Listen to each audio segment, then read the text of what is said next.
Chapter 1279. This power. Kalia was tongue-tied.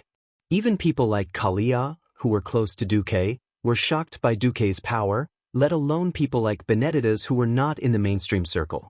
Unknowingly, Duque's power had already transcended the mortal world.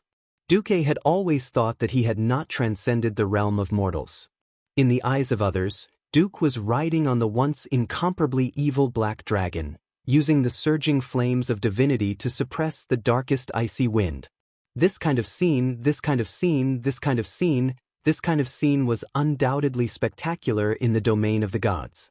Magni transformed, and in his burly mountain king form, he stood at the front of the team. 2 of the 5 silver saints, Theon and Gavin Rad, shone with golden light as they stood at the 2 wings. The 3 of them formed the most solid vanguard formation, like a triangular shield, firmly blocking the front of the elemental turbulence. Later, Jaina summoned an arcane shield and gently wrapped the remaining alliance powerhouses within it.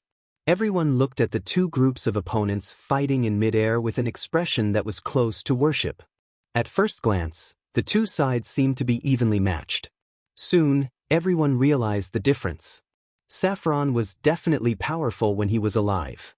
In terms of status, he was second only to the Blue Dragon Queen, Syndagosa. However, after he died, he became a frost dragon with a bone dragon foundation. All that was left of him was his battle instincts. Originally, Xianxia was definitely stronger than Saffron.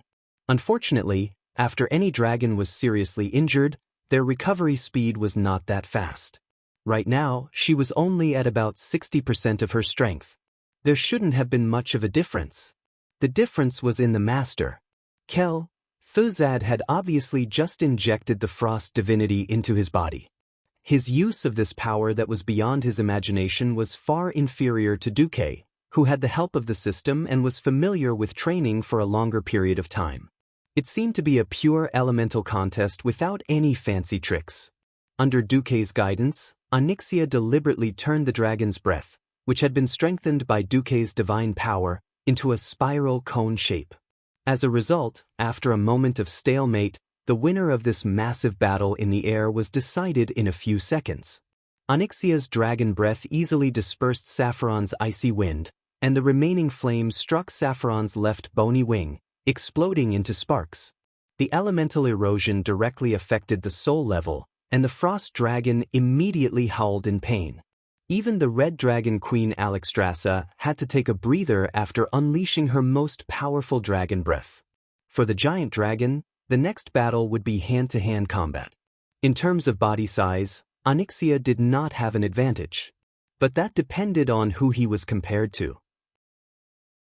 If they were both living dragons, the older they were, the more powerful they were, the more experience they had, and the more strength and agility they had.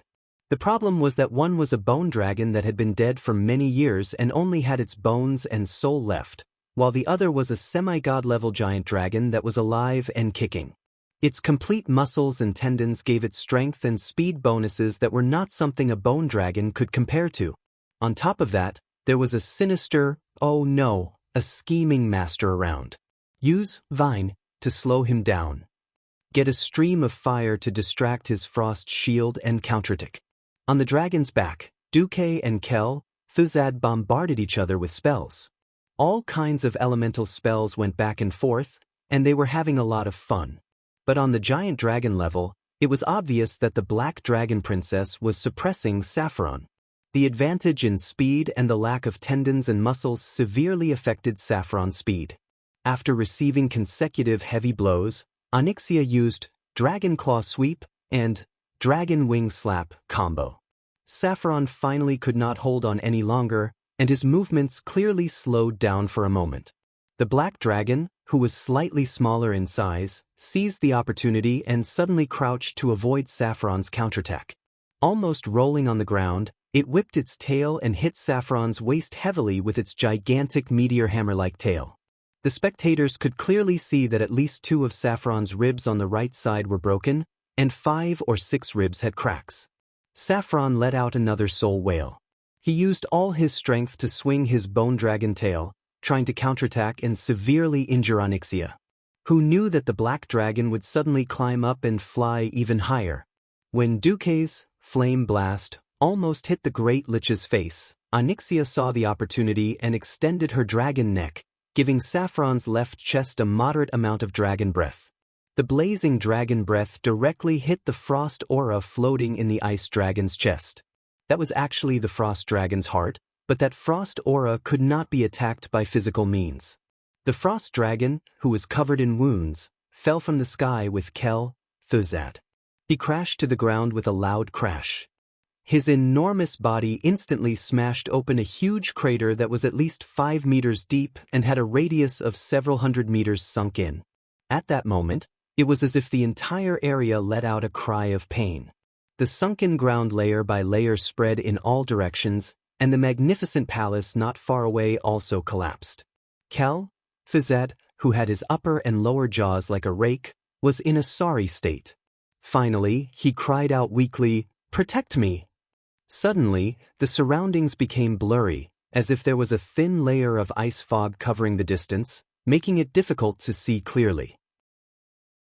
Countless skeleton soldiers, death knights, liches, gargoyles, and abominations rushed out from the ice fog, trying to protect their master. Unfortunately, in just one move, a golden holy flame had completely submerged them. Kel Thuzad's red sulfire eyes looked blankly at his subordinates being destroyed by the paladins in front of him. The abominations shed their skin in the holy light, revealing burning muscles, bones, and internal organs. They then turned into ashes and dissipated into the air. Kel Thuzad was stunned for a moment. Damn, the pressure that Duque gave me was too much, and I actually forgot about these guys. Kel Thuzad lost his composure due to a rare anger. He had to do something now, or he would be crushed and destroyed by Duque. Duke Marcus, I admit that I am not as good as you in a direct battle, but can you protect every single one of your women? Ha! The Great Lich grinned. Half of his body was stuck in the mud, but he still used his left hand that could move to make a casting gesture. Come, have a taste of my undead fantasy. Suddenly, a terrifying will covered the entire space. An unknown shockwave blasted towards the alliance of heroes. Almost everyone was sent flying into the sky. Aurelia somersaulted 3 times in the air before she stabilized herself. A shadow arrow brushed past the bottom of her boots and hit a nearby pillar. The destructive black air currents easily melted the pillar that was so thick that it would take 2 people to wrap their arms around it. Chapter 1280. The strange shockwave blew most of the heroes away, and some of them even tumbled a few times. Kalia covered her sore nose, tears streaming down her face. She looked rather pitiful. She saw Lucia crawl out of the ice barrier, her hands covering her red forehead. It was obvious that she had no choice but to use the godly skill, ice barrier, at the last moment. Everyone realized that the scene had abruptly changed from the vast ice dragon's lair to a mysterious palace filled with the aura of death. In the distance, the wails of the undead were heart-wrenching. The white fog that could not be seen clearly bound the evil spirits, skeletons, and zombies, forming a huge wall of the dead. On top of the wall, there were thousands of corpses. Their lower bodies were fused into the wall. Some of them were frantically trying to pull their bodies out, while others were resentfully reaching out their horrifying arms towards the experts of the Alliance. Kalia's eyes widened.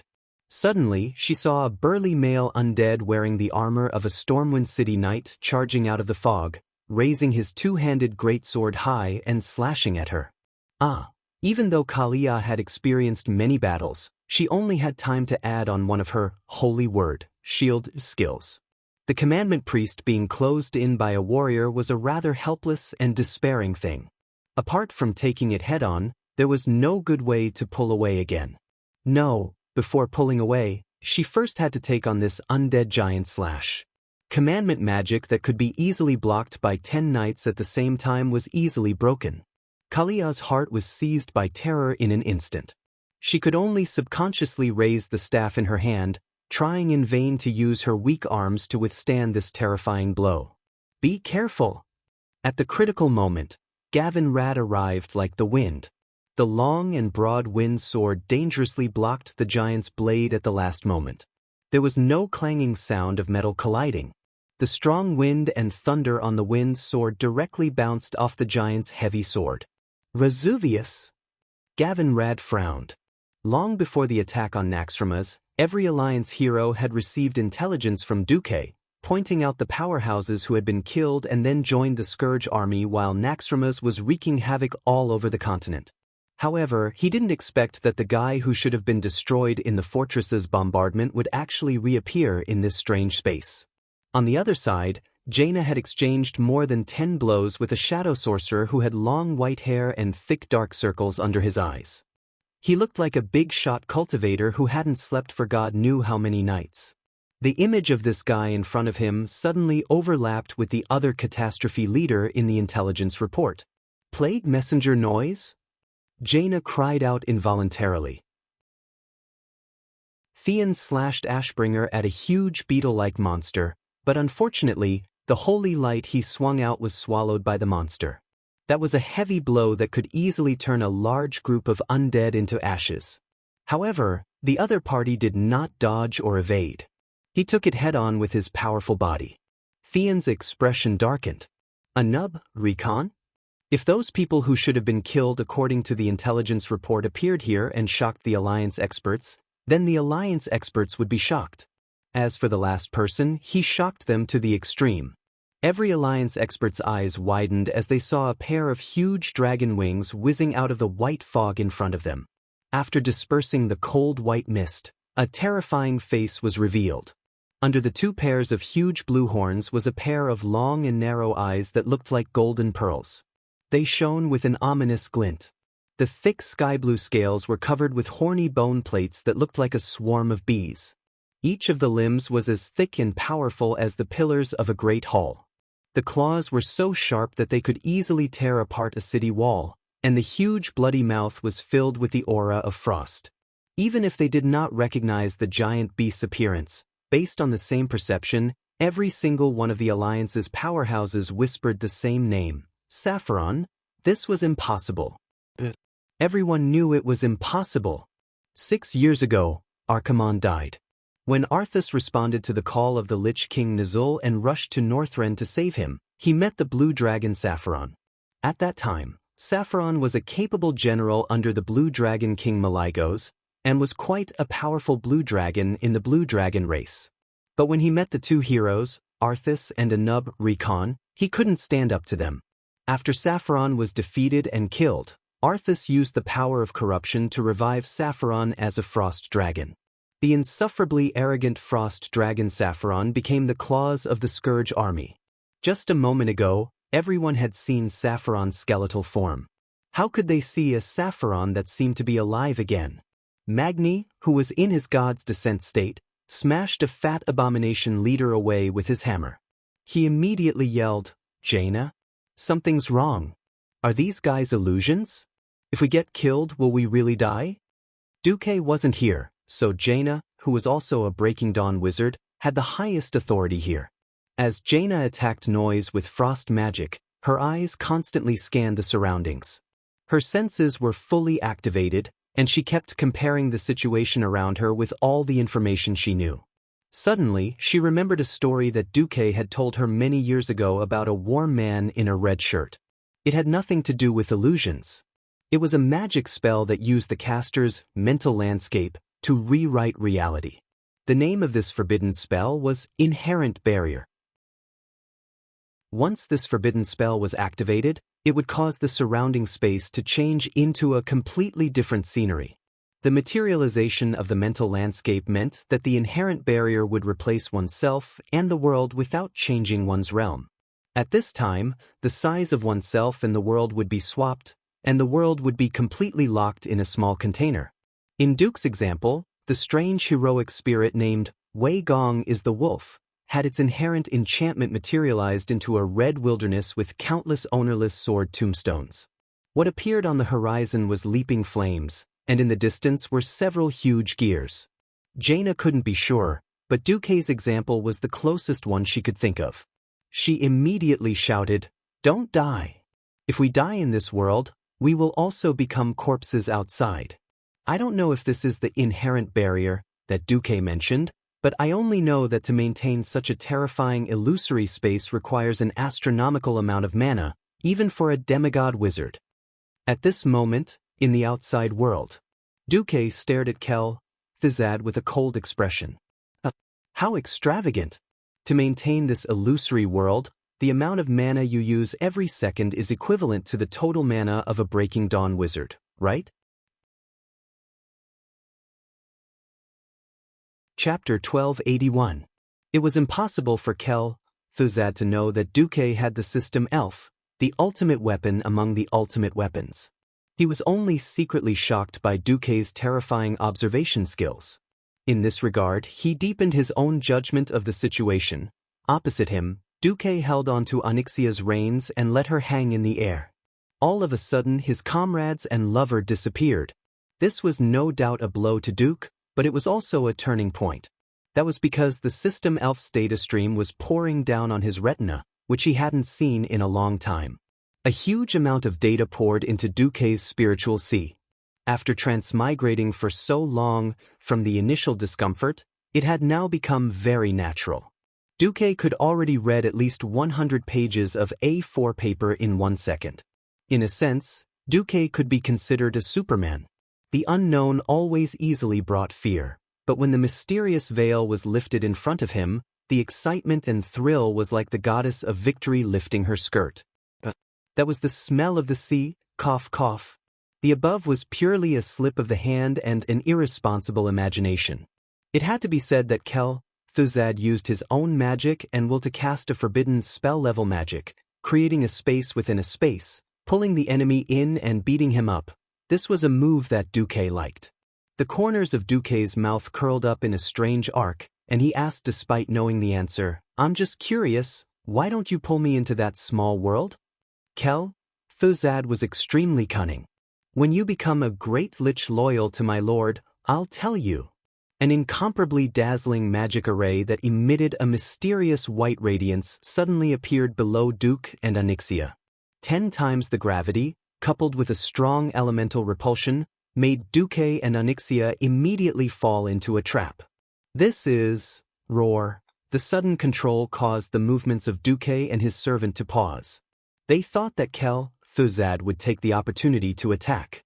Who knew that he would actually be scared? No, this should be called a strategic retreat. Thizad was in a sorry state as he controlled the frost dragon that was the lower half of his body. He could only rely on his 4 skeletal limbs to escape. They left the frost dragon's hall without looking back and fled into the huge corridor, as if they wanted to enter Thizad's own hall. At the same time, countless undyings swarmed out from all directions. Duque narrowed his eyes and looked at the red human-shaped frames on his retina. His face sank. He finally understood why Thizad had found so many elite monsters as cannon fodder. This guy was trying to stall for time until the undead fantasy, which was similar to an inherent enchantment, killed Theon and the others, and then turned them into powerful undead. Then they would turn around and deal with Duque. Duque snorted coldly. "Seeing that you can't deal with me, you want to use the deaths of my family, friends, and lovers to provoke me and tempt me into depravity? Thizad, no wonder you can't be seen in public. You have the nerve to use such a petty trick on me? So what if I'm petty? As long as it works, hee hee." Thizad's voice floated in the corridor. "Idiot. You've underestimated me, and you've underestimated the strength of my companions and lovers. With Duque's current status, it could be said that he could have as many ordinary women as he wanted. Among the nobles of various countries, there was no lack of beauties who could be regarded as goddesses before Duque crossed over. However, Duque did not touch any of them. But he was not a saint. It was precisely because this world was too dangerous that Duque could not guarantee that he could protect his own women. In the beginning, it was a natural development. Later on, Duque had purposely chosen heroic girls who could fight and were able to do well in combat. Just look at Queen Sylvanas. If an ordinary enemy dared to have any ideas about her, they must be tired of living. What they should be worried about was the enemy's life. Since the system had analyzed the characteristics and strength of Thuzad's undead fantasy, then Duque could roughly calculate how much time he had left. Duque did not waste time. He cursed in a low voice, squeezed his legs, and one man and one dragon directly rushed into the huge corridor. Boom! When the fire elemental magic erupted from Duque's body like a volcanic eruption, anyone would feel an invincible aura. Thuzad felt that he had clearly abandoned the emotion called fear, but the feeling that Duque gave him now, even if it was converted into soul fluctuations, was still fear. Duque, one man and one dragon, the violent flames with the aura of divinity surged out like a tsunami. Xianxia stomped down with her claws, and in the huge corridor that was at least 100 stories high and as wide as 10 football fields, a series of "kacha" sounds rang out. Terrifying cracks appeared on the gorgeous yet sturdy floor of the corridor. At this time, the powerful defense system began to operate, but Duque was like a real god. Even though this was once Thuzad's own mage tower and had repeatedly strengthened the defense with magic, it could not stop him and the Black Dragon Princess footsteps. The guardian statues that were built with the Death Knights as the blueprint came to life and raised their swords against Duque and his servants. One by one, the Death Knights rode their undead warhorses and rushed forward at high speed under the cover of the fat abomination. In mid-air, hundreds and thousands of gargoyles pounced over. "Master?" Xianxia was inquiring. Duque's lips curled up. "Just focus on chasing. Yes. Until today." Now that Duque was infinitely close to the divine realm, how could Duque care about these ordinary elite monsters? His eyes widened, and suddenly, countless small black dragon heads made of arcane energy appeared in the air around Xianxia. Every dragon head was vivid and lifelike, exactly the same as the head of the Black Dragon Princess. Even though Xianxia had already sensed it in her heart, she was still slightly startled. The next moment, every arcane dragon head opened its mouth at the same time. That was a dragon's breath. That was a fireball. That was a flame blast. That was a rain of flames. That was a waterfall of fire that fell from the sky. The guardian statues immediately collapsed. Whether it was the abomination or the Death Knights, in front of the raging flames, they instantly turned into dust and disappeared in the wind. The gargoyles that should have caused trouble all collapsed into dust. One man and one dragon rushed into the corridor, and nothing could stop them for even a minute and a half. With just a flap of Xianxia's wings, Thuzad's defense instantly collapsed. At this moment, Duque seemed to be possessed by the Titan of the Pantheon Temple. He was the invincible god that conquered and transformed all the galaxies back then. No matter what kind of existence it was, it could not stop his footsteps. Impossible! In the distance, the Great Lich's terrified voice came.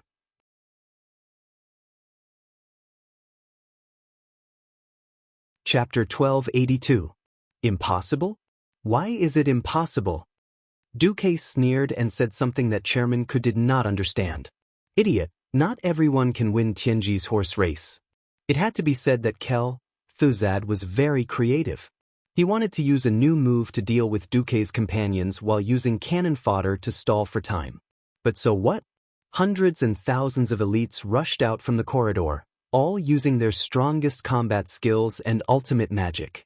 However, these elite monsters, who could slaughter a village or a town on their own in the outside world, were like ants in front of Duque and Xianxia.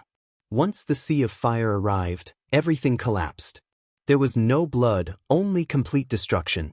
These hundreds and thousands of powerful undead creatures could not stop Duque at all and were destroyed in the blink of an eye. 3 frost bone dragons pounced over with their fangs and claws bared. They seemed to still have the great ferocity they had when they were alive, and even the earth trembled. Without a doubt, these 3 bone dragons had been blessed by Syndigos's special secret technique. Bang! At this moment, Xianxia's left claw stepped out and instantly made a magnificent 360-degree turn that did not match her huge body. Normally, dragons would rarely make such a fancy attack. As Duque's mount, as a demigod dragon connected to Duque's soul, Xianxia could clearly see a wave-like arc. The long and sturdy dragon tail was like the largest meteor hammer in the world. With unparalleled power and prestige, it swept over. The black dragon silhouettes seemed to have split the space apart. With a flash of black light, a violent whistling sound was heard, followed by 3 consecutive explosions. The heads of the 3 ice frost bone dragons instantly exploded. This scene was many times more exciting than a bowling ball. So what if he had been blessed by Sindagosa? So what if he had been an ancient dragon? Unless it was Sindagosa himself, any dragon below the Dragon King that had become a bone dragon would not be able to gain the favor of Onyxia and Duque when they were almost one with each other. Roar roar. Even Onyxia was pleasantly surprised by such a hearty attack. She couldn't help but stretch her neck and roar. The raging flames and the holy aura around Duke's body caused the souls of almost every undead creature that he and Oni destroyed to perish. Their combination was like the most ferocious weapon in the world, seemingly capable of slaughtering gods and devils. Thuzad's plan worked, but he also miscalculated. As someone who had been suppressed from the beginning to the end, he clearly understood his position. Perhaps before Naxxramas fell into the temple of Karaj, he still had a chance to win against Duque. After their own side was forcefully weakened by Duque, whether it was the loss of a leader or the loss of magic reserves, Naxxramas' combat power had fallen to a dangerous level. When Duque stole control of the fortress and trapped him and Saffron, he knew that it was only a matter of time before the leaders of the last 3 zones were destroyed. This was a last-ditch struggle, but it was also a last-ditch effort. Thuzad had no choice but to take the risk and play a game of high-level horses against low-level horses. He tried to use cannon fodder to stall for time and win in the undead fantasy, thus turning the tables. Unfortunately, he ran into Duque. In a few moments, the system genie scanned that the magic supporting the defense system was not Thuzad's magic. If one had to say something, it was that Thuzad used the souls stored in Naxxramas as fuel to supply the undead army to besiege Duque. Duque seemed to be using his own magic to crazily output, but in fact, most of the fireballs were hitting the magic nodes of the defense system in the corridor. When Thuzad poured all his magic into the undead fantasy, there was the unstoppable scene of Duque and his dragon. Not long after, Duque had already killed his way to the hall where Thuzad was. On the north side of the hall, the half-crippled Sapphire curled up its body and surrounded Thuzad, making a defensive posture. Thuzad seemed to be unable to suppress his anger.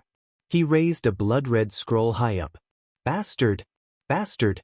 You forced me, Duke Marcus. I've changed my mind.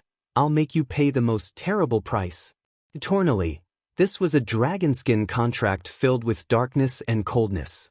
Even 100 meters away, one could clearly feel the cold aura overflowing from it, and one could faintly hear the cries of thousands of wronged souls. The system genie's analysis made Duque's heart skip a beat. After scanning, the contract has the blood of Great Chieftain Nizul.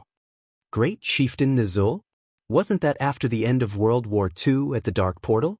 Before that big explosion, Nizul was still a dignified great chieftain, a living person with flesh and blood.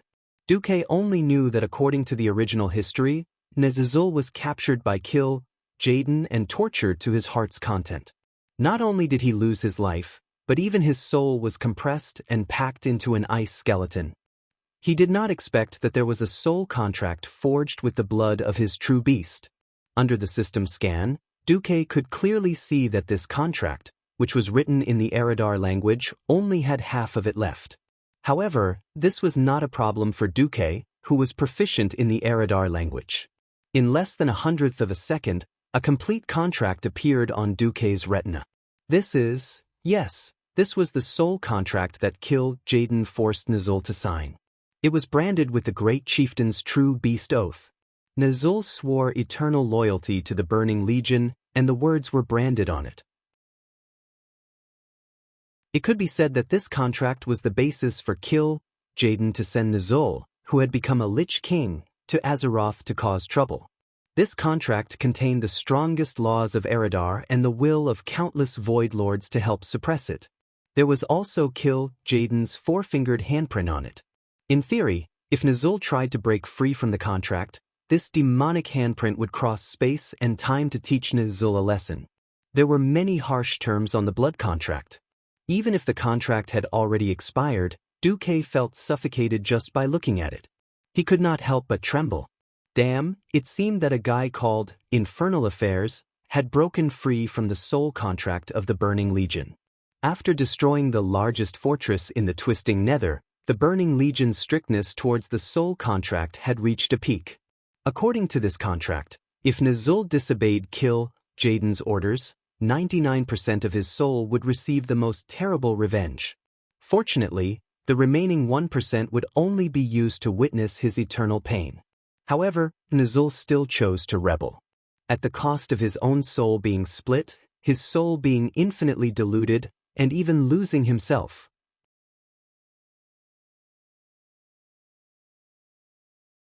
Chapter 1283. Suddenly, everything could be explained. Even if Nazul was a coward from beginning to end, and did not have the courage to cheat his compatriots, nor did he have the courage to fight against the demons, but beast, human, eternal, for slave. After years of inhumane torture, his body was broken by Kill Jaden, and even his bones were turned to ashes. He never gave up his heart of freedom. On the other hand, the demon commander's contract was not so easily violated. This was why after Archimonde died, Nazul chose to jump ship and set up his own mountain. His magic power suddenly dropped. Even his soul was almost worn out because of the contract's backlash. It would be strange if he was not weak. On the other hand, no one thought that Arthis would be so loyal that she ran to save her master. Not only did she kill a large number of guys who blocked her way, but she also defeated Illidan, who worked for Kill Jaden, in one fell swoop. Finally, she ascended the frozen throne and merged with Nazul's poor remnant soul that had been diluted many times. The perfect fusion of an orc's soul and a death knight who was once a human was enough to make one drunk. Duque did not know why Kel Thuzad took out this half of the contract at this time, but it could not be anything good. He did not give Duque time to react. Hula! Kel Thuzad's gold-rimmed purple hat seemed to fall with the wind. The part of the white bone that should have been between his eyebrows actually opened up a small door the size of a pinky. The side of the door flowed with a gray-white light. The hazy feeling was as if he had ground his own bones into ashes and scattered them. This was more like he had directly poured out the most profound and mysterious evil curse from his endless spiritual world. When the gray-white light between his eyebrows fell on Nazul's blood contract, a mysterious law that the system elves could not analyze on the spot melted. The blood stains on the dragonskin blood contract felt lighter on the spot. The next moment, the frost in the entire hull suddenly became several times stronger. A soul voice that was compressed to less than 10 seconds rushed into Duque's eardrums. If Duque was an ordinary person, he would have long ago gone deaf from this noise-like compressed audio. When Duque naturally unraveled this audio, even though time passed very slowly in the outside world, Duque could clearly hear Kel Thuzad's death declaration. It was just a man and a dragon, yet they were not afraid of going against the Calamity Army, no, even the entire world of death. As expected of the Alliance's hero, Duke Marcus. I have already punished you 3 times for your arrogance. That's right, what you're tasting right now is the 3 consecutive traps that I've painstakingly laid out. 3? Duque could not help but frown. The most mellow poisonous wine could only be released at the last moment. Only then would it taste the most fragrant. So, you shall die here, in the name of the Lich King. Facing the terrifying aura that covered the sky and covered the earth, Duque instinctively felt that something was wrong. He pulled the reins, intending to make Onyxia quickly retreat. At the same time, he instinctively wanted to open up an ice barrier. But it was no longer a matter of time. Because that was already the past. The attack had already ended, and the trap had already taken effect. Something on the inside of Duke's chest swelled up at an extremely fast speed. Sturdy, sharp, terrifying, cold. What burst out of his chest and burst out of his bones and flesh was astonishingly ice prism. The equipment that Duque was wearing was at least of the Mount Hyjal grade. If it was during the second battle of the Dark Portal, it would be immune to all sorts of physical damage from swords, warhammers, axes that were below demigod grade, as well as Breaking Dawn grade magic. Now, even against demigod grade and Breaking Dawn grade magic attacks, it could mostly reduce the damage by more than half. But there was one thing: attacks from the inside were exceptions. Needless to say, this ice prism appeared after it was pierced. At this moment, Duque was like a flying insect soaring in the sky. After wantonly rushing around, he fell into a terrifying spider web chain trap that was woven with 10 or 20 layers. So what if he was strong? No matter how much he struggled, he was just bait for the Black Widow poison spiders. Duque. Xianxia let out a cry of surprise. She felt a palpitating fluctuation in her soul. She could not care about the other undying that were rushing over. She suddenly bent her long dragon neck back and saw Duque's chest exploding. Duque's body was stiff. His neck was like a rusty machine as he moved with difficulty. He touched his chest in disbelief. There, the extremely rare epic robe had been pierced from the inside. At the tip of the ice prism, there was still a beating heart hanging. Frost divinity. Cultivate finally could not help but laugh wildly. Foolish man. Have you actually forgotten that my essence is different from yours? I don't need to breathe. Seeing the surrounding divinity fragments explode in the void at the same time and turn into strange hedgehog-like ice balls, Duque understood everything. That's right. It was the attack of the frost divinity. On the scene, it looked like Duque had used the power of the fire divinity to expel the power of Cultivate's frost divinity. But Duque was a living person, and a living person needed to breathe. The air that felt a little cold was actually floating with a very small amount of frost divinity. In order to deceive Duque, Cultivate did not even use the shadow divinity that Duque was most concerned about. Instead, he used the frost power that mages also had. A demigod-grade ice dragon and a great lich with ice and shadow attributes. It was very normal for a small amount of frost divinity to leak out. Then this method of casting a wide net succeeded. Duque was directly hit. No. Feeling the rapidly weakening soul connection, Xianxia was stunned. She no longer cared about fighting and actually shrunk at high speed on the spot. She turned into her human form and hugged the bloody Duque. Bastard! You lied to me. Aren't you unkillable? Didn't you say you were going to change my fate? Seeing Xianxia lose her composure, Cultivate's mood suddenly exploded. His body slowly rose from saffron, and milky white foam appeared where his lower body was connected to the frost dragon. Then he separated from the frost dragon. Duke Marcus, you're finally dead. Feeling the decline of Duque's soul fire, Cultivate was very happy. He was so happy that countless bubbles of pleasure rushed into the depths of his soul, nourishing every corner of his soul. Xianxia, don't struggle. Follow your master and serve the great Lich King. Xianxia raised her head. A tearful smile suddenly appeared on her tear-stained face. Idiot!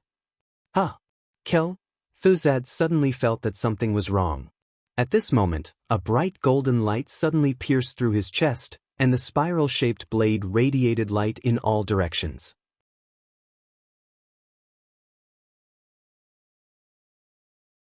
Chapter 1284. A dash. The pain of his soul collapsing could not be described with words. As an immortal, Cultivate was already immune to most physical attacks. Conversely, the damage that holy attacks could do to him was multiplied. For a divine artifact sword of the divine element to pierce through his soul fire was tantamount to a calamity. The excruciating pain in his soul caused his entire skeletal body to twitch violently as he arched his back. Less than 5 steps away from his feet, the frost dragon Saffron reacted and pounced, stretching its neck to bite him. Crack! When the white dragon teeth closed, it bit empty air. Duque used a gorgeous flash to avoid the frost dragon's determined attack. However, before he drew, Duque's moral integrity, Duque gave almost all the holy light he could use to Chairman Ku. Xianxia knelt on the ground. She still had that noble and slightly charming temperament, and her face still had the sorrow of losing her husband and master. This was the person who was once popular in the upper echelons of Stormwind, known as the #1 beauty. No matter when, she was always so charming, so intoxicating. "Hey, are you done acting?" Duque was speechless as he looked at Xianxia, who was seductively hugging his bloodied mirror image doppelganger, who had entered acting mode again. The soul connection was hard to deceive. If Duque was about to die, she would be able to sense it at the first moment. However, it was also because of her acting skills that she could put on a good show, allowing Duque to turn the tables on Cultivate. That's right. Duque had some doubts about the frost divinity that was spreading in the air. Even if Chairman Ku had a lot of business, he could not just throw divinity around, even if it was a very small amount. For high-purity divinity, no matter how small a mosquito was, it was still meat. So, after Duque broke into the corridor, he directly told the Black Dragon Princess to make a mirror image doppelganger on the dragon saddle, and he hid near the dragon's wings and turned invisible. In order to make it look real, he even gave all the armor and equipment he used before to the mirror image doppelganger. He suppressed his aura to the lowest possible. Sure enough, it was as expected. The Black Dragon Princess looked smugly at the Great Lich who had stepped into destruction. She frowned slightly and continued to possess the Shadow Queen. Speaking of which, even when this fellow frowned and pretended to be crying for his master, he was still quite handsome. "Woo-woo-woo. Master, you died so miserably." Xianxia howled dryly. Duque bared his teeth. "If she hadn't cried for me, I might have thought that she was so beautiful, so charming, and even pitiful. I might even have wanted to play with her. But now," Duque raised his leg and kicked Xianxia's plump and bouncy butt. "Time to work." Xianxia pretended to be unhappy as she rolled her eyes at Duque. She then transformed into her dragon form again and pounced towards the pitiful Saffron. Frankly speaking, without a powerful fighter like the Black Dragon Princess, Duque would have to spend a lot of effort to deal with Saffron. But now that Cultivate was separated from Saffron, the Lich was the Lich, and the Bone Dragon was the Bone Dragon. Only 3 Saffron could pose a threat to the Black Dragon Princess. Duque didn't care about the loud battle next to him. In fact, it was a fully armed adult beating up a small child. He stood with his hands behind his back. Under the support of the rising flame base, he floated in front of the Great Lich.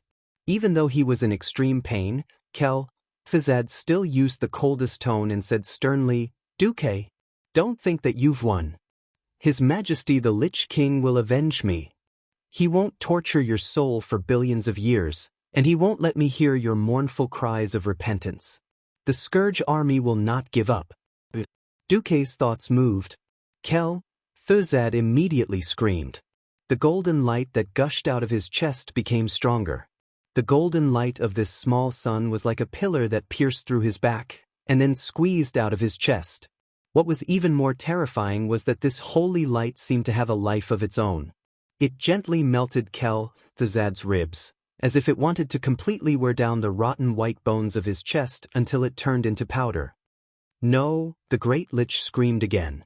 The cold soul fire in his body that seemed to always be maintained at absolute zero finally seemed to have heat that it shouldn't have. It was clearly a flame that was always flickering, but when an even more intense golden light gushed out, golden runes filled with holy aura seemed to grow in the middle of his soul. These runes formed a magic circle that had never been seen before. No, it was not a magic circle. This was a brand new holy law that Cultivate had never seen before. This law obviously carried a mark that did not belong to this world. When this mark appeared, it seemed to be forcibly pulling Cultivate's soul out of this mortal world. It forcibly cut off his connection with all mortal things in Azeroth, and prohibited him from extracting all the power in the world. Sadness, fear, hatred, all the negative energy was isolated by this golden mark. Impossible! This is no longer the power of mortals. Cultivate screamed and tried to put his 2 skeletal palms with only 4 fingers on Duque's shoulder. He had the deepest question. Why? This complicated power that involved the origin of the world, even if it was taken apart and mortals studied it for 1,000,000 years, they might not be able to see through it. Why could Duque do it? Facing Thuzad's confusion, Duque said calmly, "It's not that I'm too strong, it's just that in the field of elements, you're too weak. Earth, water, fire, wind, these 4 elements. When you master the mechanism of these 4 basic elements in this world, you can also be like me, isolating opponents with insufficient strength and preventing them from coming into contact with this world. What a pity! You have the frost divinity that Nazul left for you, but you don't know how to use it. Moreover, have you forgotten that this is a fortress left behind by the creation titans of the pantheon? The titans were godlike existences. How could the things they left behind be used by a small Breaking Dawn mage who played with necromancy magic? Apart from Sargeras, who was also a titan, other races and civilizations did not even have the ability to completely master the defense system, let alone modify the program. The law that Duque had just used was the purification law hidden in the fortress. It could amplify the power of the holy system tenfold.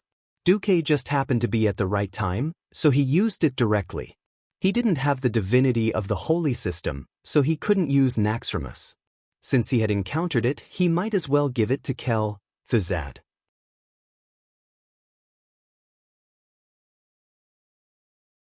Chapter 1285. Sighing was just sighing. Duque had no intention of recruiting Chairman Ku. Thuzad wasn't the Black Witch Farina. Farina was bad, but there was no direct conflict or hatred between them. Chairman Ku was different. Duque had reported him in advance and let him bathe in Uther's holy light. In addition, he worshipped Nazul and Arthas. Yes, Duque had tortured Chairman Ku's 2 idols. Nazul was blasted into Jaden's embrace. Second Fool's childhood sweetheart was stolen by Duque, his hand was broken, and he suffered a big loss in Felwood. With this blood feud as a foundation, Duque had no intention of letting Thuzad be his elemental emissary. Duque was definitely not interested in such a stubborn and cockroach-like guy. Even if he beat the shit out of him, he could still leave behind a disaster. Alright. In the past, Duque didn't have the ability to destroy souls. Now that he did, he naturally wouldn't hold back. Goodbye. I'll let you be another stepping stone on my hero's path. Duque waved his hand, and the golden light that erupted from Chairman Ku's chest suddenly flourished. The dazzling light became brighter and more intense. When the golden light reached the size of a small sun, Thuzad, an existence that countless people feared and hated, disintegrated into an unknown substance that wasn't even ashes, was forever annihilated from this world. In the undead fantasy, the Alliance hero group was fighting with the remnant souls of the Scourge leaders, or rather, the Illusions. Those seemingly huge monster leaders had all kinds of fierce moves and overwhelming power, but they weren't fatal. For some reason, it felt like the attack power of those monster leaders had been severely weakened. For example, the hate boss Patchwork. When he swung his large rusty kitchen knife down, the first impression he gave people was that the earth was shaking. But what he smashed out was a 1-meter square pit. Even Kalia, when she saw Patchwork's slow hand gesture, as long as she wasn't completely distracted by other things, she still wouldn't be killed on the spot. However, the situation of the team was worsening. Benedictus made a mistake in dodging and was hit until his calf was fractured. Even after first aid, the fracture still hindered his movements. During the fierce battle, Edwin Van Cleef was bitten on the arm by the leader of the stitched monsters, the giant dog Glass. There were at least 10 fractures on his left arm. Even so, he still bit the extra dagger in his mouth and continued to fight. Riadaline's back was pierced by the Beetle King Anub-Rican. Even with the emergency healing from the Holy Light spell, the bowl-sized hole on her shoulder blade was a ghastly sight. Although no one in the team had died yet, and they were far from reaching their so-called limits, everyone knew that things were not looking good. While everyone in the team was fighting a bloody battle, all the enemies in front of them suddenly disappeared. This is... Gavin Rad/only hit the air. The feeling of slashing with his sword suddenly turning into nothing made him feel a little uncomfortable. The Windrunner sisters were the first to react. The three of them exclaimed in surprise, "Duque?" That's right. They and the other heroes all saw Duque. That's right, after going through so many ups and downs, Duque had long become the backbone of the entire alliance. This guy, who was constantly making his presence known during times of peace, was the core of the core during times of war. When they couldn't see him, everyone felt a sense of unease. Now, almost the instant they saw Duque, everyone's hearts calmed down. "Where's Kel? Is it?" Magni was unhappy. Duque curled his lips and pointed at a pile of silver-white ashes on the ground. If the ashes that emitted a faint holy light and frosty aura couldn't tell anything, then the magic accessories that Kel Thuzad wore on the pile of ashes could definitely tell the truth. "You destroyed Kel Thuzad?" Sylvanas was still a little unsure of what was going on. "You don't believe me?" Duque shrugged. There was no reply. That hot kiss that almost burned Duque's lips was the best answer. But Gavin Rad whistled. At this moment, a violent rumbling sound came. Only then did everyone turn back to look at the earth-shattering battle at the side. Actually, everyone didn't really ignore the Black Dragon Princess. It was just that everyone saw Xianxia pressing down on Saffron's dragon head with her claws and biting off his long tail at the same time. For a battle like this where the winner was already decided, everyone was a little uninterested. Roar! Saffron struggled with all his might. He furiously dug the ground beneath him. The beautiful floorboards were lifted up in pieces, revealing the black soil underneath. He even dug a large pit under his body, which was ridiculous. "Poor fellow, accept your fate." Xianxia laughed sinisterly, and with a leap, she dodged Saffron's attack. Then she rode on Saffron's back and bit the back of Saffron's neck. But everyone knew that it was over. At this moment, Duque flashed and appeared not far from Saffron. Xianxia had almost completely bitten off Saffron's cervical vertebrae, leaving only a little bit of connection. She let go and used her two front claws to press down on Saffron's skull and back. She yelled angrily, "Behave!" Originally, Saffron was still struggling with all his might. Suddenly he stopped, because something that looked like a compass was emitting an aura that made his entire body stiffen. It clearly said, "I'm busy," in dragon language, but that did not stop Duque from changing the concept and using it as a flag. Clear dragon language flowed out of Duque's mouth. "Lost dragon soul, wake up. I summon you in the name of Red Dragon Queen Alexstrasza of the Sleeping Dragon Temple." The simple compass had a typical dragon rule. Even though it was activated by Duque's somewhat unreliable fire divinity, the effect was not bad. It seemed that such a rule could devour all of Saffron's negative emotions and guide him to find his reason. Suddenly, an icy blue power began to flow between Saffron's gray bones. A dragon-shaped illusion appeared and wrapped around the dragon bones. With the dragon bones as the core, semi-illusory blue dragon skin began to cover the entire dragon skeleton. "Psst. Saffron's soul?" Kalia muttered to herself. Phew, Saffron surprisingly did not show any intention to attack. Duque waved his hand. Xianxia backed off a little, but she still stared at Saffron. "Saffron, are you awake?"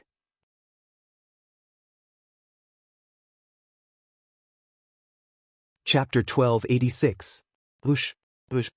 Alexstrasza's will, which had lost its controller and was lured here by Duque, suppressed its stubbornness, anger, and resentment. Saffron finally woke up from his confused state. "What did I do?" It was in Draconic. "You were killed by Arthas, and then your soul and body were enslaved," Duque said as he used his mental power to remove the fog in Saffron's soul. There were some things that, once imprinted in the deepest part of one's soul, could not be completely erased from one's soul unless one completely destroyed it. Saffron suddenly roared, I remember now, that wretched Arthas. Bastard. %R $. The dragon's roar sounded like slang, but also like a meaningless syllable that vented anger. Anyway, the system elf translated it for Duque as a bunch of garbled code. In order to control this frost dragon, Arthas had suppressed Saffron's memories and sealed most of his soul and memories. Now that Thuzad was no longer there, Saffron, who had returned to his original nature, naturally lost his temper. Duque and the others were not annoyed, and just watched Saffron throw a tantrum. Finally, Saffron was done. Even with his once noble status, he had to lower his noble head at this moment, especially when Duque was still holding Alexstras's compass. He subconsciously believed that Duque represented the Dragonsleep Temple. How is the Dragonsleep Temple going to deal with me? Of course, Duque could not answer. Do you think you can return to the Dragonbone Wasteland? Every dragon that was about to die, or even after it died, its soul longed to return to the Dragonbone Wasteland to sleep forever. This was many times stronger than the genetic code that was imprinted in the deepest part of the gene. It was an instinct that could not be defied from the deepest part of the soul. But Saffron knew that he had lost that right forever. A fallen soul did not have the right to return to the Dragonbone Wasteland with his companions and ancestors. Of course, there was another way, which was to be nailed to the door of the Dragonsleep Temple as a sinful traitor like Nisario. That was not what Saffron wanted. Now, he was a completely ownerless, lonely soul. After saying the word 3 times, Saffron still couldn't continue. It doesn't matter if you're killed, or if you're forcibly enslaved with your soul and broken body. However, the killings and sins you committed when you were a frost dragon can't be completely erased. You need to atone for your sins, do you understand? Fraud Du patiently guided the blue dragon's soul, whose IQ had already dropped a little. Atone? How can I atone? Duque raised his chin slightly. After the Titans of the Pantheon conquered planet Azeroth, they handed over the responsibility of guarding the planet to the Pentashade dragons of the Sleeping Dragon Temple. Now, Azeroth was facing the invasion of the Burning Legion led by the traitor of the Pantheon, Sargeras, and the erosion of the ancient god Sea, Thun, and other evil forces. All you have to do is carry out your duty as a guardian in a just war. You are the atonement. Duque's words made sense, and Saffron was speechless. He nodded his dragon head almost subconsciously. Duque snapped his fingers, and Xianxia obediently transformed into a human form and came to Duque's left side. Duque smoothly stroked her hair with his left hand. See this guy? She abandoned the evil alignment and fought for justice under me, the guardian of Azeroth, Duke Marcus. Now, Her Majesty Alexstrasza has promised that as long as she performs well, she will be accepted back into the Sleeping Dragon Temple in the future. At this point, Xianxia's body trembled. To be honest, she didn't care whether she could return to the Sleeping Dragon Temple or not. What she cared about was Duque's terrifying influence. Saffron's soul trembled violently, and he asked in a trembling voice, Can you speak to Her Majesty Alexstrasza? Coincidentally, Duque saw that the pointer of the compass had pointed to on duty. Duque decisively put the compass on the ground and smashed a dragon language spell on it. It wasn't any advanced spell. It was purely to activate the communicator with the Red Dragon Queen. The next second, a unique pressure reverberated throughout the hall. When an illusory red dragon head with the height of a 2-story building was projected in the hall, everyone felt as if a long and distant cry rose in their hearts. This sharp cry came from the ancient times 25,000 years ago. It was a majesty that was filled with the sedimentation of history.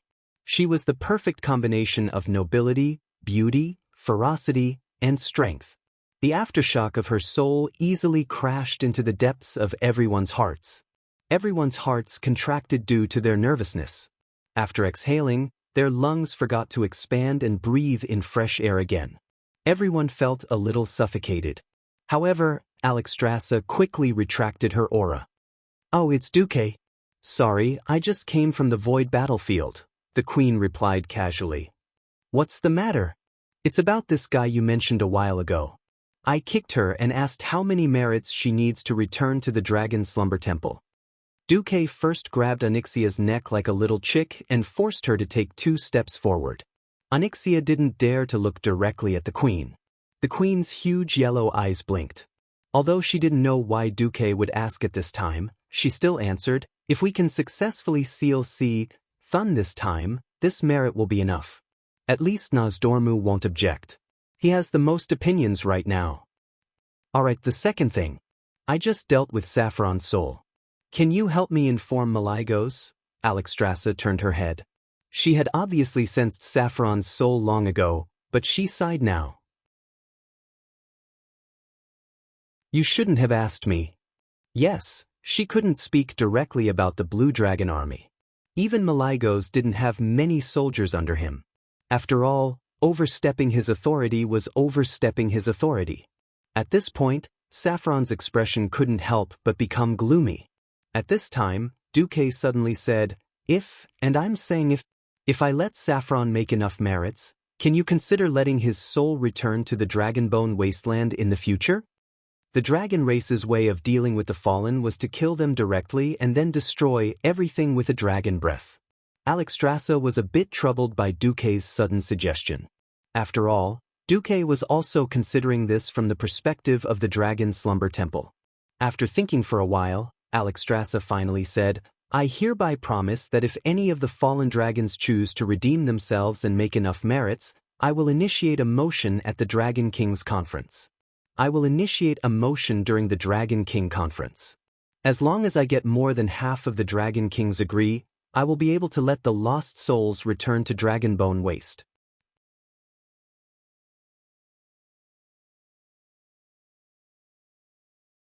Chapter 1287. The weight of this sentence was definitely as heavy as a mountain. It could be said to be the most important thing in her words. Duque was pleasantly surprised by the Red Dragon Queen's decision, but he was not surprised. This was the inevitable choice of history. It was a time of war, and war was bound to be accompanied by sacrifices. Dragons were indeed at the top of the food chain on planet Azeroth. However, their tragic fertility and long growth time meant that the dragon army would only get weaker and weaker in such a fierce war. As long as demons did not die in the Twisted Nether, their souls could theoretically run back and be resurrected indefinitely.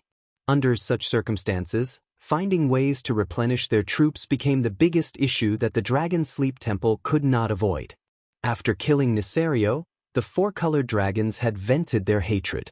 However, under the situation of the Burning Legion's continuous attacks, the weakening of the protective circle due to the absence of the Earth Guardian, and the increase in casualties was also there. Otherwise, there wouldn't have been the decision to recruit Onyxia into the Dragon Slumber Shrine, and the fact that a fallen soul was allowed to return after redeeming itself. If it was the Dragon Sleep Temple of the past, they would not have even thought about it. Rules were dead, and dragons were alive. Alexstrasza wasn't stupid enough to challenge the rules with her limited lifespan. Just like the Alliance later in history, Death Knights, Demon Hunters, and so on openly joined the Alliance camp. Now that the Red Dragon Queen had given an opening, if Duque still did not know how to behave, then he would have lived in vain. Since the Queen had given Duque a free hand, who would take advantage of it? Of course, it would be Duque. Yo, old dragon, you have a redemption scroll that is about to expire. May I ask if you want to use it? If you want to use it, please sign this indenture. Everyone could see that Duque was up to no good. However, no one could be jealous. Firstly, those who could sneak into the Alliance's hero squad were either kings or true heroes. Secondly, Duque's experience, status, and methods were not something they could imitate. Want to take a dragon as a follower? Sure. You could save the Red Dragon Queen first, or kill the Black Dragon King's entire family. Kill the males and take the females as mounts. If it was just a little bit off, perhaps some people would be envious and jealous. But if the difference was too great, then they could only worship him. At this time, Duque slowly walked towards the ashes left behind by Kel, Thuzad's death. He reached in and fished out one of the biggest spoils of war. Yes, it was the contract scroll left behind by Nizul. The scroll had the inheritance of the Lich King's frost divinity. Oh, it's Alexstrasza. Can you do me a favor? Duque waved the scroll. On the huge red dragon's face, everyone could see the Queen's eyes roll. F***CK, other than Duque, there was no one else who could take advantage of the Red Dragon Queen. However, since Duque had helped her redeem the soul of an important blue dragon, and Angela still needed to rely on Duque's intelligence for the rest of her plan, the queen decided to help him. A portal with a diameter of at least 10 meters appeared in the void. The next moment, a red dragon claw that could easily grab a steam tank reached out. The black dragon claw with a perfect arc reached forward and tapped lightly. A drop of exuberant green life aura entered the scroll just like that. Done. Then, the dragon claw retracted and disappeared without a trace. Others might think that Lich King Nuzul's power was pure shadow element death energy, but that was not the case. He, who had long wanted to rebel, had intentionally or unintentionally used the frost element that was completely different from the Burning Legion's warlocks as his main power. But when it came to purifying this kind of old demon, it was better for Duque to borrow the hands of others. After all, holy power, moral integrity, and so on, Duque did not even have enough for himself. After purifying the shadow element, all that was left was the pure frost divinity. After casually saying a few words, the queen turned off the projection. Duque did not start absorbing the frost divinity on the spot, because that would be asking for death. Since ancient times, there had been all kinds of mages who crossed paths. There was the arcane ice element and the frost element, then the arcane fire element, the pure arcane element, and so on. But there were no idiots who played with fire and ice. It was not that it was absolutely impossible, but the problem was very big. The essence of ice and fire was in conflict. Whether it was the element itself or the various metamagic abilities, they were all opposites that fought to the death. Secondly, without the arcane circuit as a foundation, the endurance would be very poor. One could be a 3-element great mage of fire, arcane, and frost. Note that there was a prerequisite, and that was to have a sufficiently powerful arcane magic circuit as a buffer. Therefore, before mastering the arcane divinity, Duque did not dare to directly absorb the frost divinity. One had to know that the flame divinity in his body was produced by Ragnaros and was extremely violent. If he rashly absorbed the frost divinity of the Lich King, he might explode on the spot. In addition, why was it said to be one of the biggest spoils of war? Because there was another highlight.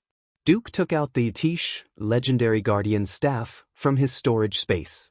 Although it was already emitting a strong magical wave, it was still not systematic and always stirred up turbulence of magical power. Duke's heart was beyond excited. That's right. He had already sensed that the body of the staff was made of 40 fragments, plus the head of the staff itself.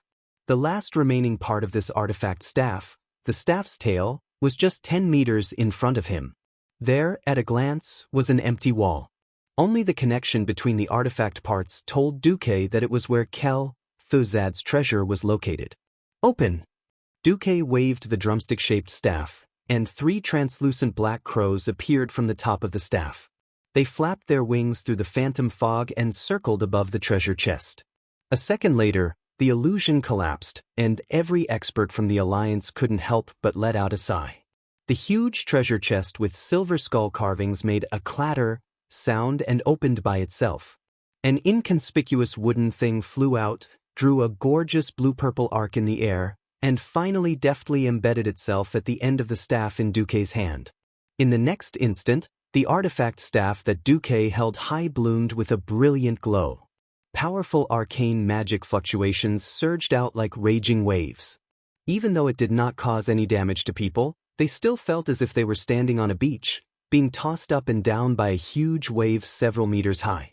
They could not stand steadily at all. Wow! Gavin Rad's mouth opened wide enough to fit an apple. Boss, why do I feel like your artifact is much more powerful than mine? Unexpected things happened one after another. As if it was provoked, Magni's, Savra's, Hand of Ragnaros the Balrog ignored its owner's will and burst out a blazing light, forming a fire pillar that would take 3 people to wrap their arms around it and burst into the sky.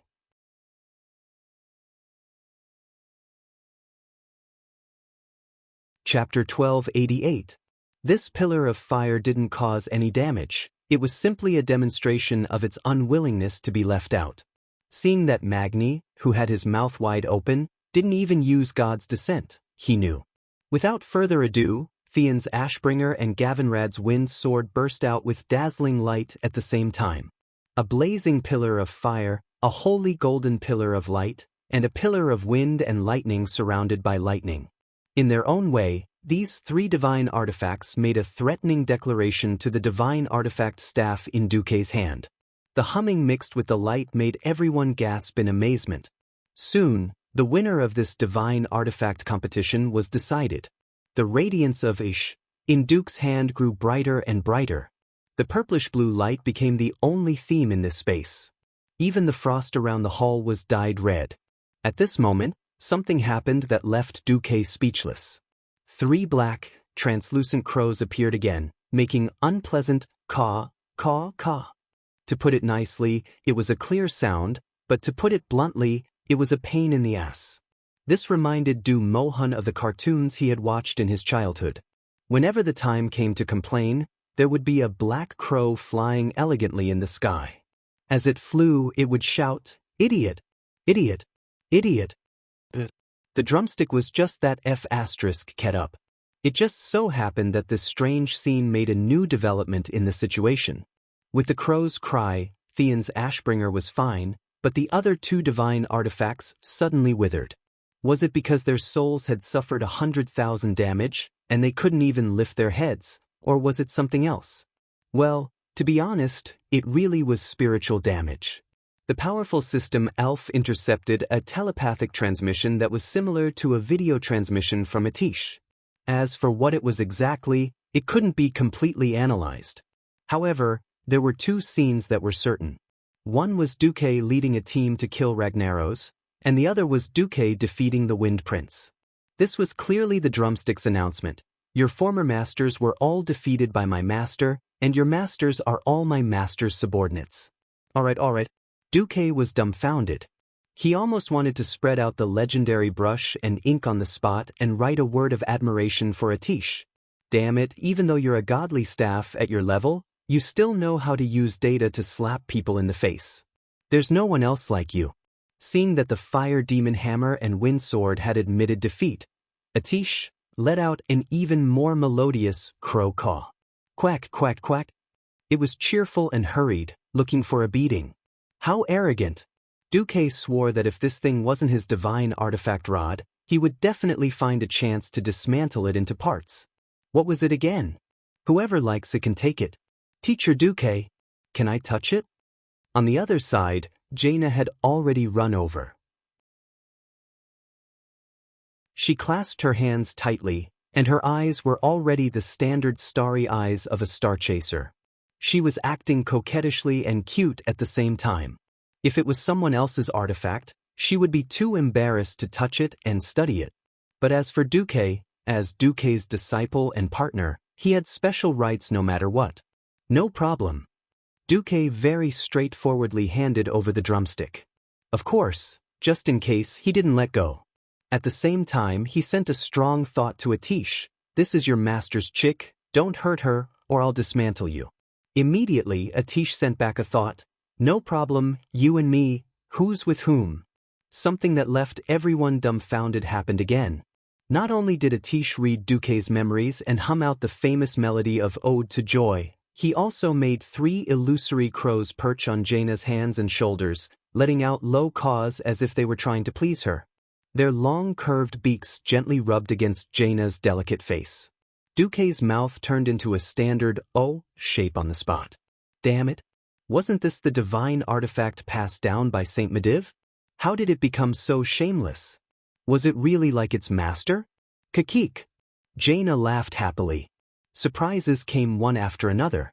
Suddenly, a large pop-up window popped up in the system, taking up almost half of Duque's field of vision. Your divine artifact, Atish, legendary staff of the Guardian, is transferring arcane divinity to the host. Do you accept? Duque was stunned for a full 3 seconds. What did it mean by, one can wear out iron shoes in fruitless search, but find it by chance without any effort? That was it. 20 years. It had been too long. So long that Duque had already forgotten that the drumstick's previous owner, Medivh, was also a demigod. That's right. Medivh was a demigod great arcanist with the title astral wanderer. He was also proficient in 3 elements, but he was most famous for spatial magic based on the arcana. Duque didn't expect much at all. He was already very happy to be able to gather a tiche and get a divine artifact. Who knew that there would be additional divinity as the grand prize? Ha! Arcane divinity! Arcane divinity! I can become a demigod this time. Excitement, ecstasy, exhilaration. Duque didn't know how to describe his current feelings. 22 years. He had traveled to Azeroth for a full 22 years. From a worthless young man who had almost nothing to his name, who could be humiliated by any random noble, to the #1 person in the Alliance today, a super expert who was about to break through to the demigod level. Duque had gone through a lot of hardships. Thinking back on the many times he had narrowly escaped death, or rather, the painful experience of dying and coming back to life, Duque still felt that it was unbelievable. Humans were always unsatisfied. Or rather, desire was the driving force for humans to move forward. He had thought that it would be good if he could just muddle through life and not become a ghoul. He hated aging and longed for immortality. He didn't want to live forever and longed for power. What did he want? Wasn't it to live better? Perhaps, with great power came great responsibility. But so what? He was used to carrying the burden of the world's future anyway, so there was nothing to be afraid of. After all, with great responsibility came great benefits. So, everyone, what do we do? I'm so excited now. I want to kiss all of you. In the whisper of the wind, Duque said excitedly. Originally, his relationship with his lovers was kept a secret. Rumors were just rumors. If he didn't admit it publicly, no one could do anything to Duque and them. Although in theory, a few of the queens were already over 30 years old, with the eternal blessing, age had lost its meaning, and no one could say anything. At this moment, Duque was trying to stir up trouble and make everything clear. As soon as Duque said this, Jaina was the first to enjoy the benefits and kissed him without hesitation. So fragrant. Looking at the silver line connecting the lips of this so-called master and disciple, Gavin Rad was embarrassed. But this was just the beginning.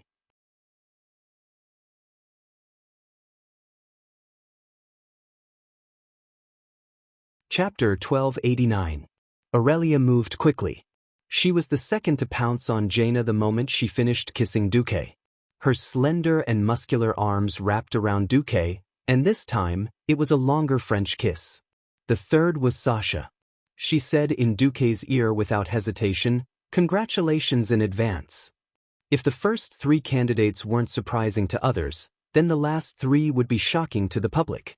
Lucia Barev, the Queen of Alterac, and Kalia Menethil, the Queen of Lordaeron, were a little shy.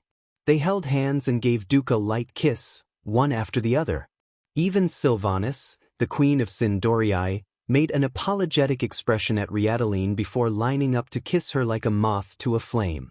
What was most surprising was that after 2 seconds of hesitation, Tyrande, the high priestess of the Night Elves, who was said to have dedicated everything to the goddess Elun, was at the end of the line.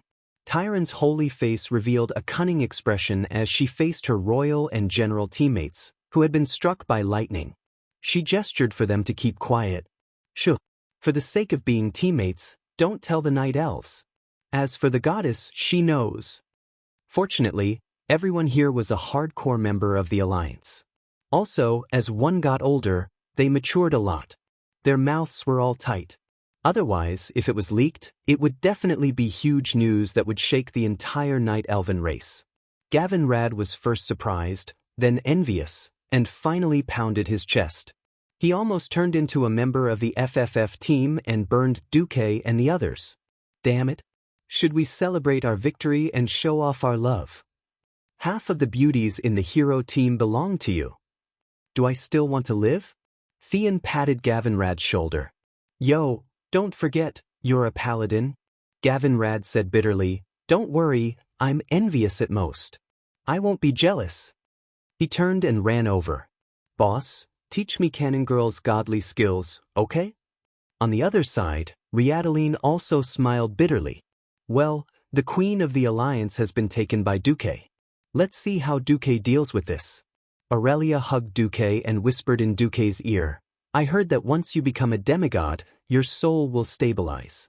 If that's the case, I want to have a monkey with you. Give birth to a monkey.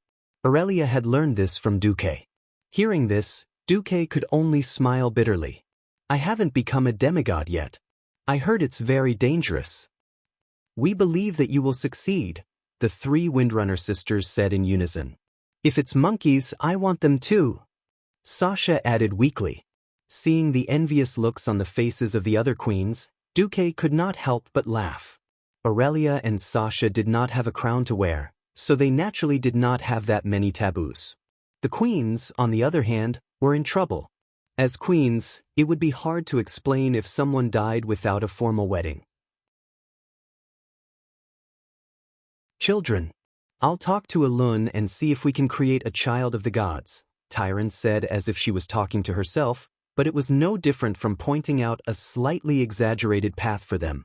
The secular world did not allow polygamy and multiple queens. If a demigod was not enough, what about a true god? Any being who entered the divine realm would definitely have a transcendent status.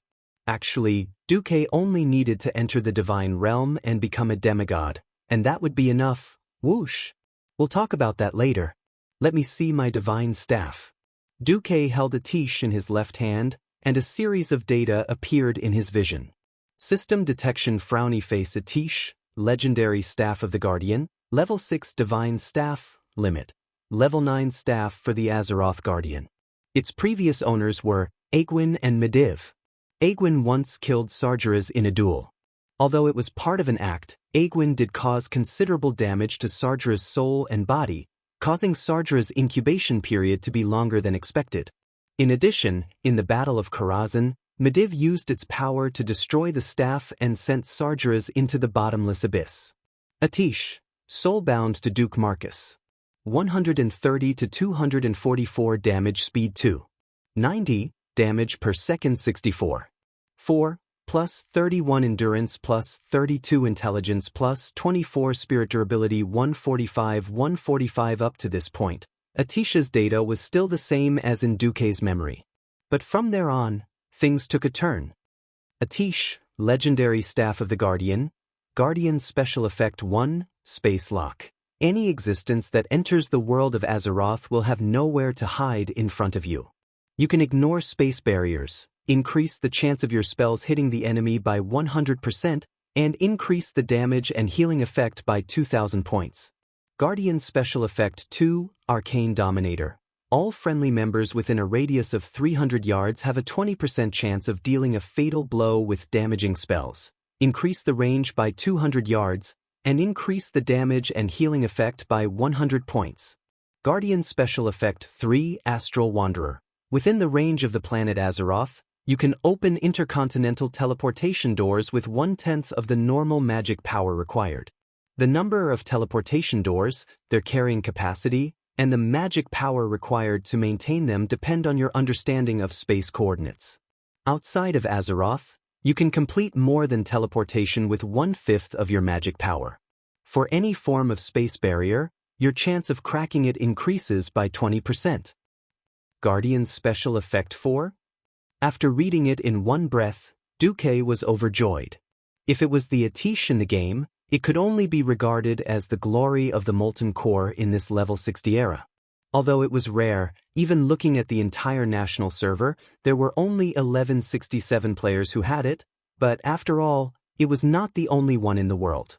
After coming to the real world, he now had the blessing of the Guardian Halo. Only then did this divine artifact magic staff show its true potential. Ignoring the weak ordinary attribute bonuses, just the known special effects exclusive to the three Guardians were extremely awesome.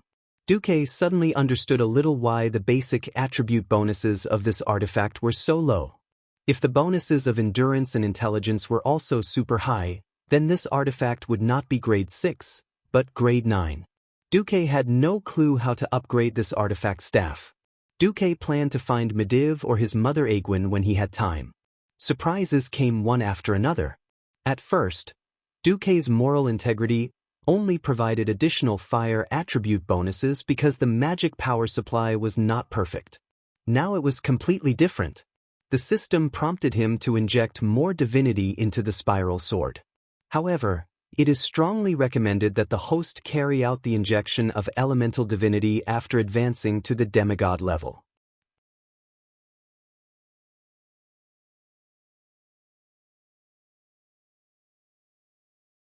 Chapter 1290.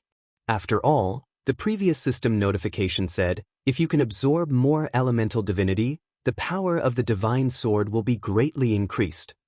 Now, it was strongly recommended to come back after leveling up. There was only one explanation.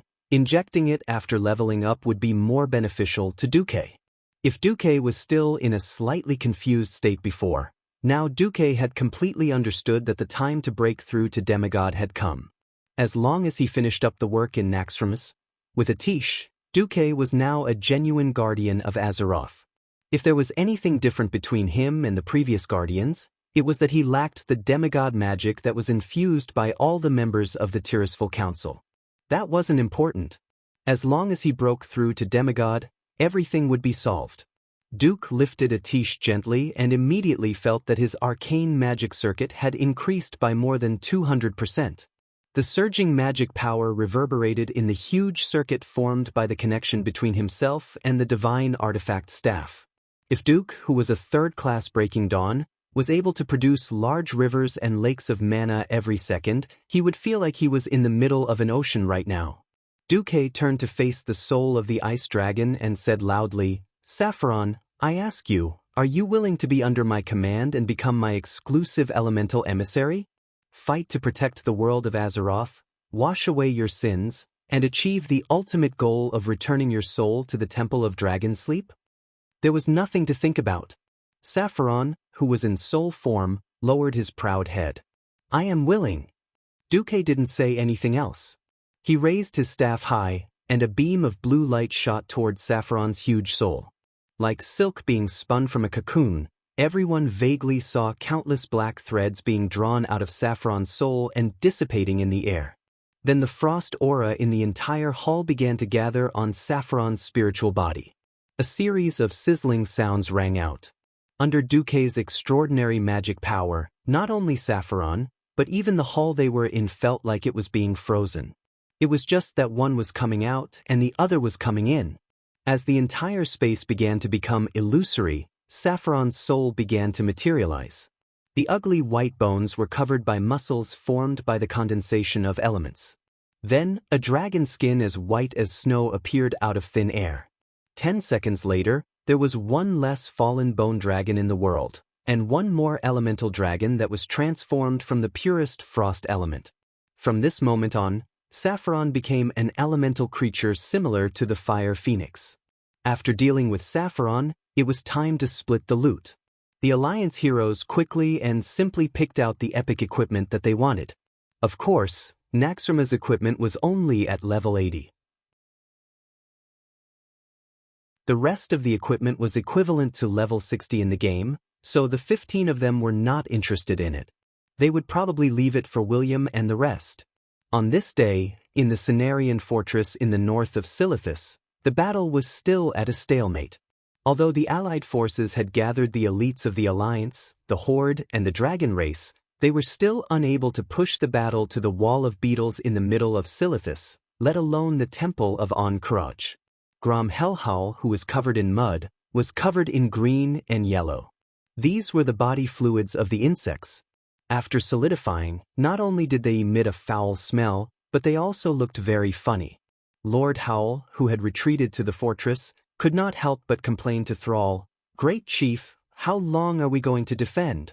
If we really can't, we can form an assault team and destroy some damned insect nest first." Thrall did not answer directly.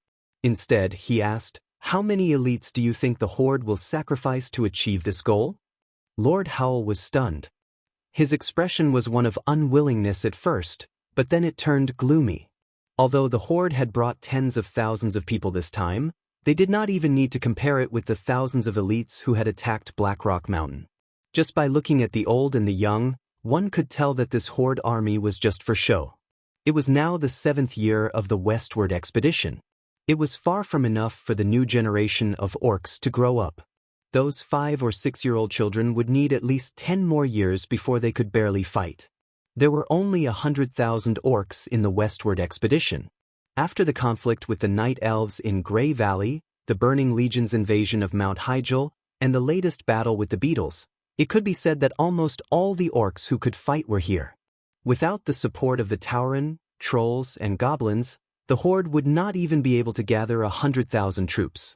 The Tauren had never been a race with a large population. To be able to bring out 5,000 soldiers was already the result of Kane's full support. Wajin's Darkspear clan was also a branch of the trolls. 10,000 soldiers was the limit. If this army was all lost here, then the Horde did not need to say anything. If the Alliance turned against them, they would have to destroy themselves here. This time, the Horde's territory was the most directly affected by the swarm of insects. If the Alliance was ruthless enough, they could wait until the Horde's warriors were all killed and then come to pick up the spoils. The Alliance was also suffering from internal and external problems. For them to be able to bring out so many troops so quickly, everyone in the Horde with a bit of brains felt that the Alliance was very generous. Although the situation was not good, the stupid insects would not learn to intercept the Alliance's supply railway. With the continuous flow of firearms, the battle-loss ratio was still very eye-catching. Often, the death of 100 giant insects taller than the orcs was the sacrifice of one Alliance or Horde warrior. In a situation where the Alliance's priests were so powerful, as long as they were not beheaded on the spot and dragged to the rear, even if they were still breathing, they could be saved. Therefore, when Duque made it clear that they would wait until they dealt with Naxxramas or Zul'Gura before taking further action, Sal and Wajin raised their limbs and voted in favor. Not many people would die, and it would allow the young orc warriors to gain valuable combat experience. This kind of good thing did not happen every day.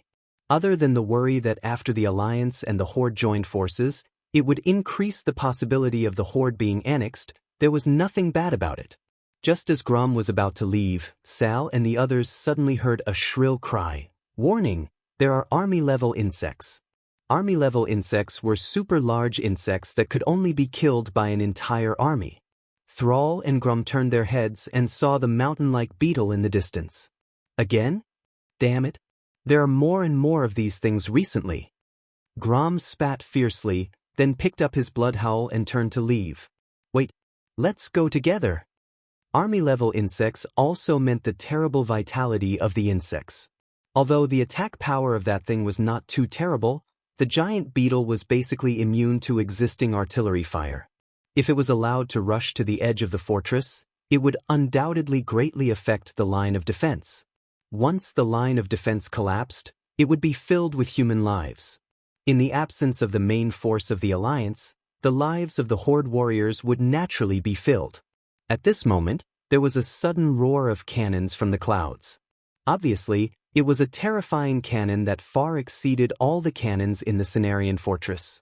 One shot overturned the army-level giant insects. There was Duque's laughter in the air. Looks like we made it.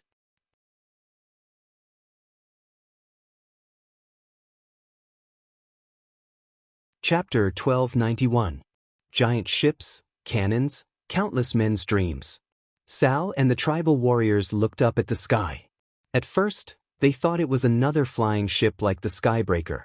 Obviously, they were wrong. It was flying, yes, but it was not a giant ship, but a huge fortress. No one would forget the terrible figure that once wreaked havoc in the main cities of the major races. In the eyes of many ignorant tribal people, it was almost a scourge. It was boundless, floating in the sky, and there was no way to fight it. Every person could only hide in the main city with the strongest defense, trembling, listening to the terrible wail of death lingering in the sky, waiting for the judgment of extinction to come. Cannons couldn't hit, magic couldn't reach, and the two-footed flying dragons that were sent out would only be brutally wiped out by gargoyles more than 10 times their number. Every tribal warrior still clearly remembered the humiliating days when they could only be beaten in pain and unable to fight back. Now, what was this? Directly south of Cenarian Fortress, Naxxramas slowly descended from the sky. It swooped down violently, sweeping away large swathes of clouds, and stood between the allied forces and the swarm of insects in an extremely domineering manner. It easily blocked the insects flying from the south. Above Naxxramas in the sky, there was still the terrible giant skull relief. But the shape was a bit like a roly-poly doll, with a square bottom and a conical top composed of 4 edges. The 4 corners of the fortress fluttered in the wind with the Alliance's blue background and golden border lion flags. Even though Naxxramas looked much more dilapidated than before, there was a very obvious big hole facing the north. This should be what the Alliance said in the report to the tribe, that it was blown up by the floating city Dalajan. Even so, Naxxramas was still a daunting fortress. Soon, the fortress opened fire. As soon as they arrived, they unleashed a barrage of bullets. Many of the insects were badly mutilated, and their broken bodies and limbs fell from the sky. Huh! Sal frowned immediately. Great Chief, you also noticed? Woken said. Yes. Naxxramas' firepower is much weaker than I remember. As soon as Sal finished speaking, he found that Jaina had come. That's because after the Alliance seized Naxxramas, they discovered that many of the shadow magic towers couldn't be used. Jaina's crisp and slightly intellectual voice was pleasant to the ear no matter the time. Sal did not know that because of Duze's appearance, his personal relationship with Jaina was destined to be 2 parallel lines that would never intersect. Seeing Jaina, who was supposed to be the core member of the assault team, appear in front of him so calmly, how could Sarn not know the outcome? Still, he asked in disbelief, did the Alliance really take over Naxxramas? Jaina nodded. Yes, the evil soul of the great Lich Kel, Thuzad, has been completely purified. From today onwards, the former Scourge stronghold, Naxxramas, belongs to the Alliance. Sal and other tribal chiefs have an indescribable feeling in their hearts. Once upon a time, they thought that by going west to Kalandor, they could get rid of the Alliance's control. As long as they could gain a foothold in this slightly barren land, they might be able to compete with the Alliance across the sea. If the establishment of Theramore was a nail in the hinterland of the tribe, and the Night Elves joining the Alliance was to further suppress the expansion space of the tribe, then this floating stronghold was obviously the scythe of death hanging over the tribe's head. Since the Scourge army could use Naxxramas to hang the major cities of the tribe, the Alliance could do the same. No, it could even be more than that. When the city of Duroder was first built, the tribe was very excited. At that time, the tribe's territory was also small. Who would have thought that Duque's arrangements were so far-reaching, attacking the new main city of the Orcs from the south and north? It was not obvious at first, but as the tribe continued to expand their settlements throughout the continent in order to compete for resources, they found that there was a noose around the tribe's neck, slowly strangling the tribe to death. The Alliance did not take the initiative to attack the tribe. After all, it was the insects that were slaughtering the people of the tribe. On the contrary, the Alliance still appeared in front of the tribe as allies and saviors. Oh, next, it's up to the Alliance. Sal answered and sighed. In fact, the situation of the tribe could be described in one sentence. People who do not think far ahead will have immediate worries. If they did not deal with the raging insects, there was no threat to the Alliance at all. In mid-air, the huge floating stronghold suddenly seemed to disassemble itself, and several huge decorations on the outer wall fell from the air. That is, Sal murmured. Jaina laughed. How could the Alliance want that kind of decoration again? At this time, everyone saw clearly that it was Naxxramas who threw down the large skull relief sculpture that was the size of 10 football fields from the outer wall of the upper half of the stronghold. Yes, the Alliance was not pirates, nor was it the Scourge army. This kind of decoration that was meant to scare people, the Alliance would definitely not use it. The huge stone sculpture smashed down from 1,000 meters high, and immediately there was a tremor in the mountains. Of course, the effect was also obvious. The stone sculpture that was 30 meters thick came crashing down, and in the eyes of the insects, the scene was like the sky falling down. The huge and seemingly endless shadow pressed down, and the insects in the middle had no place to hide and were crushed into meat sauce on the spot. Splat. The insect slurry that splashed out from the cracks of the broken stone sculpture was a full 10 stories high. On the stronghold 2,000 meters away, almost every Alliance soldier who witnessed this scene could not help but grit their teeth. Immediately, they let out the most enthusiastic cheers. Ha ha ha. Good. Kill those brainless insects. Long live the Alliance. Under the watchful eyes of the 100,000 Alliance soldiers on duty, Naxxramas moved again, slowly flying to the southeast of Cenarian stronghold. The two strongholds, one on the ground and one in the air, formed a triangle with each other. Naxxramas descended. Because the speed of its descent was very slow, even when it landed on the ground, it did not cause much shaking. It only flattened several large sand dunes. On the side facing the railway, the stronghold opened a super gate that was at least 20 stories high, and a ramp that was 30 degrees from the ground descended. Jaina laughed. The Alliance is going to arm the entire Naxxramas stronghold as a mobile base to advance the front line. Now, on behalf of the Alliance Commander Duke Marcus, I officially request the Horde to send about 2 clans of troops as the garrison of the stronghold. After that, Jaina showed Sal an official document written in both Orc and human common language, stamped with the seal of the Alliance Command.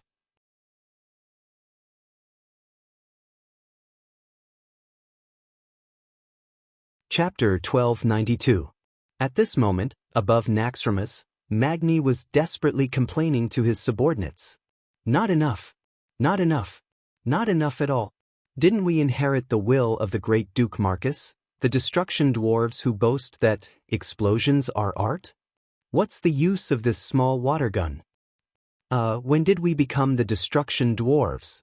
The orange-red bearded dwarf quartermaster, Derek Benksu, complained in a low voice. Answer my question, quartermaster. Magni roared. Sorry, your majesty, our ships are all full.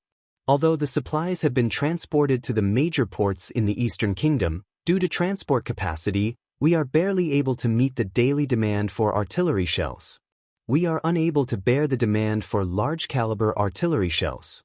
If your majesty has the ability to guarantee the daily consumption of 100,000 tons of artillery shells, I don't mind adding any type of artillery your majesty needs in the next shipment. Derek's neck was red as he angrily rebuked his king. Dwarfs were like this. As long as they were in the right, they would fight to the end. Magni knew he was in the wrong and had nothing to say. He had been busy with God's Descent recently, and he really didn't know what the logistics situation was like. This was the inevitable drawback of modern warfare. Artillery had brought a whole new structure to Azeroth, which had always been dominated by cold weapons, stronger offensive and defensive capabilities. At the same time, it brought heavy pressure to the logistics. In the last battle of Mount Hyjal, because the route of retreat could be cut off at any time, it was more like a one-time deal. Supplies were done in one go. Anyway, the personnel and equipment were either dead or depleted, so there was no need to talk about supplies. It was different now. From the moment they settled in Cenarian Fortress, it was a tough defensive battle.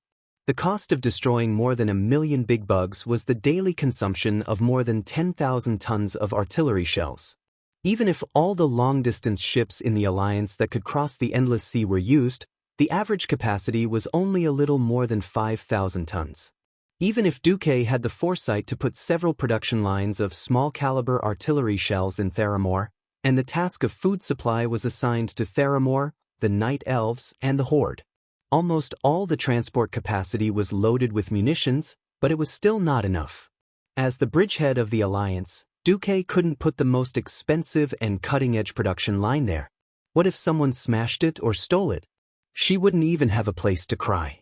Derek reminded his king, Your Majesty, 90% of the munitions warehouses in Tanaris's hot sand port are full of rats. Magni frowned. 2 seconds later, the shameless dwarf king laughed and ran to the communication center. Duque, we're out of ammo. Can you conjure some bread like magic potions?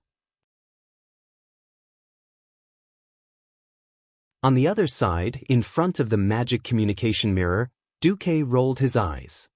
Why don't you ask me to summon an army of 100 million and directly destroy Thun? If it's possible, it's not bad too. Magni was shameless. Duque really wanted to curse, "What do I need you for?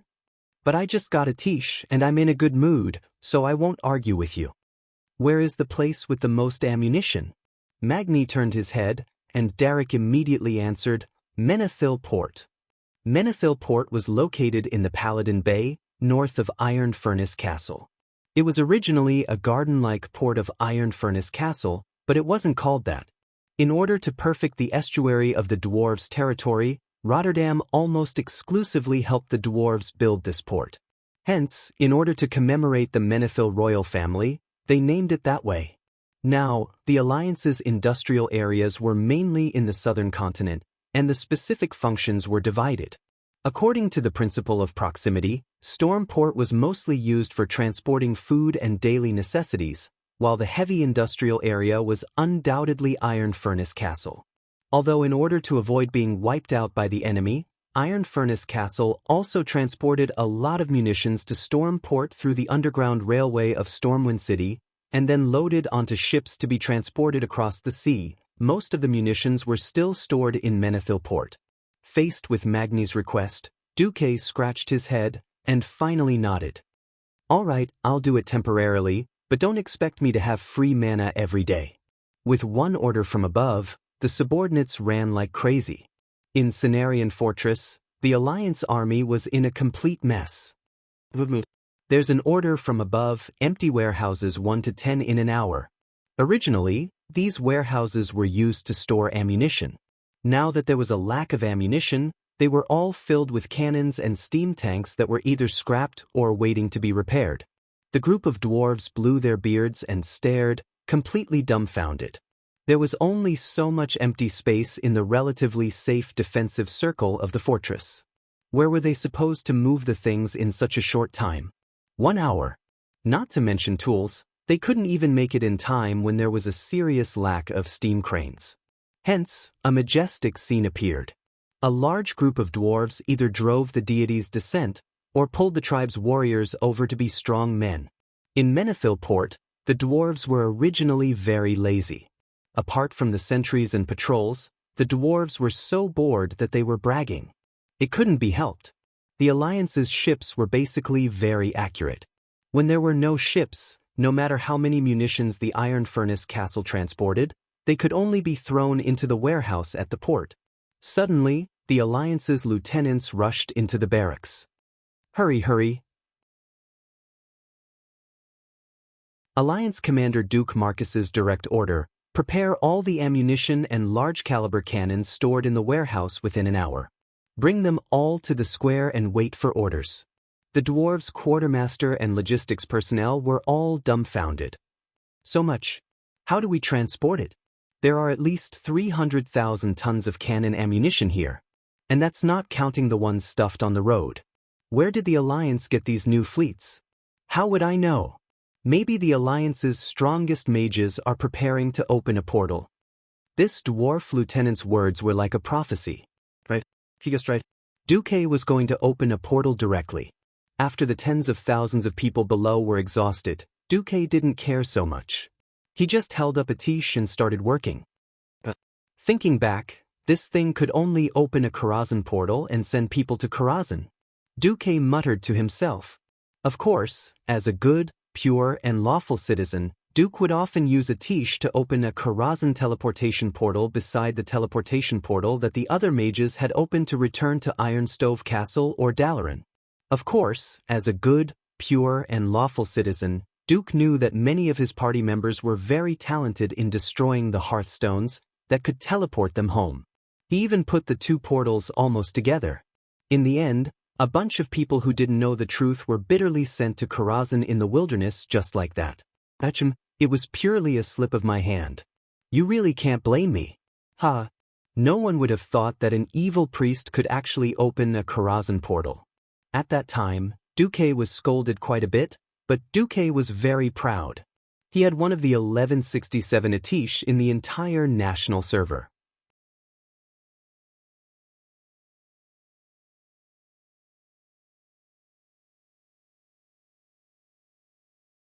Considering the continuity and risk involved, Duque decided to be very safe and open 128 doors first.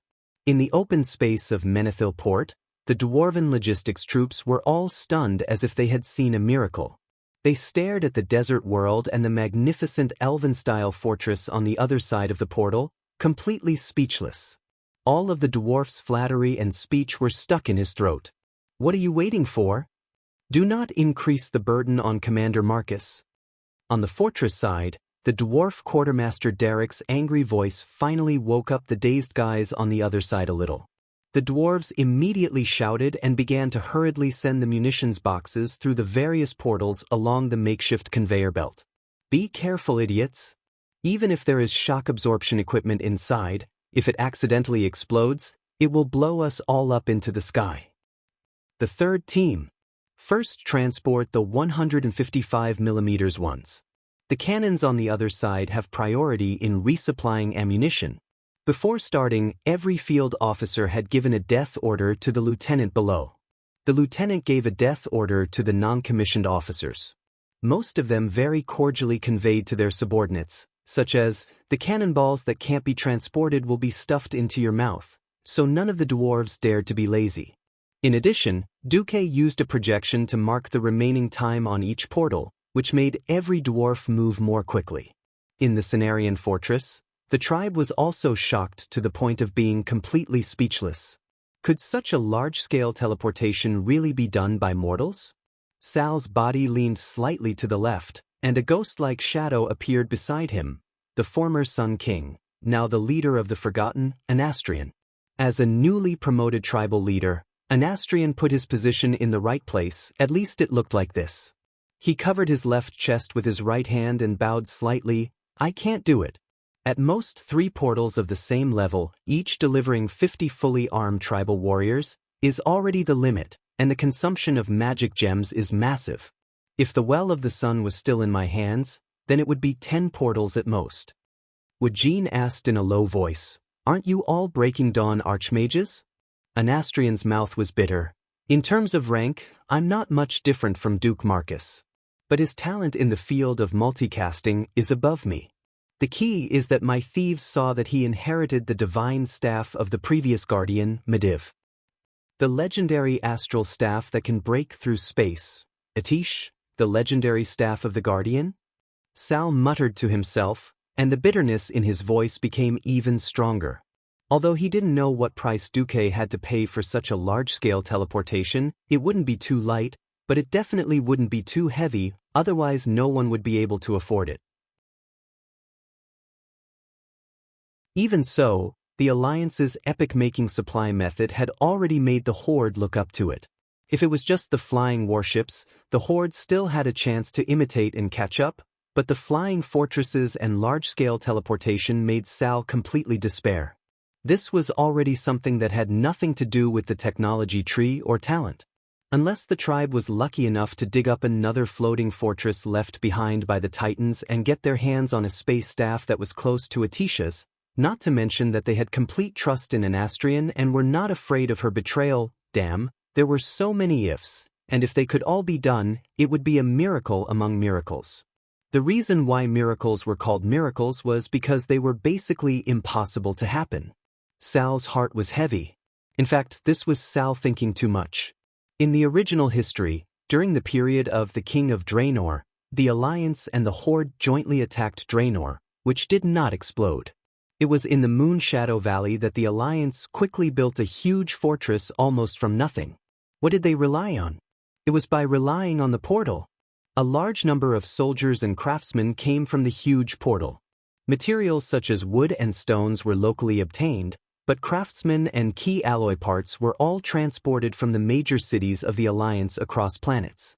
In that era, cross-space supplies and strikes had long since become commonplace. It was just that Duque had realized it earlier. As for the Horde's strong minds suffering 100,000 points of critical damage, Duque said he would not take the blame for this.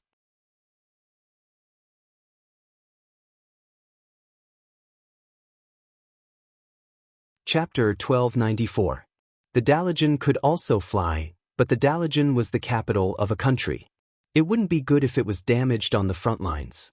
If the mage towers in the outer perimeter were to be destroyed, the Novice Mage Training Institute in the center would be damaged.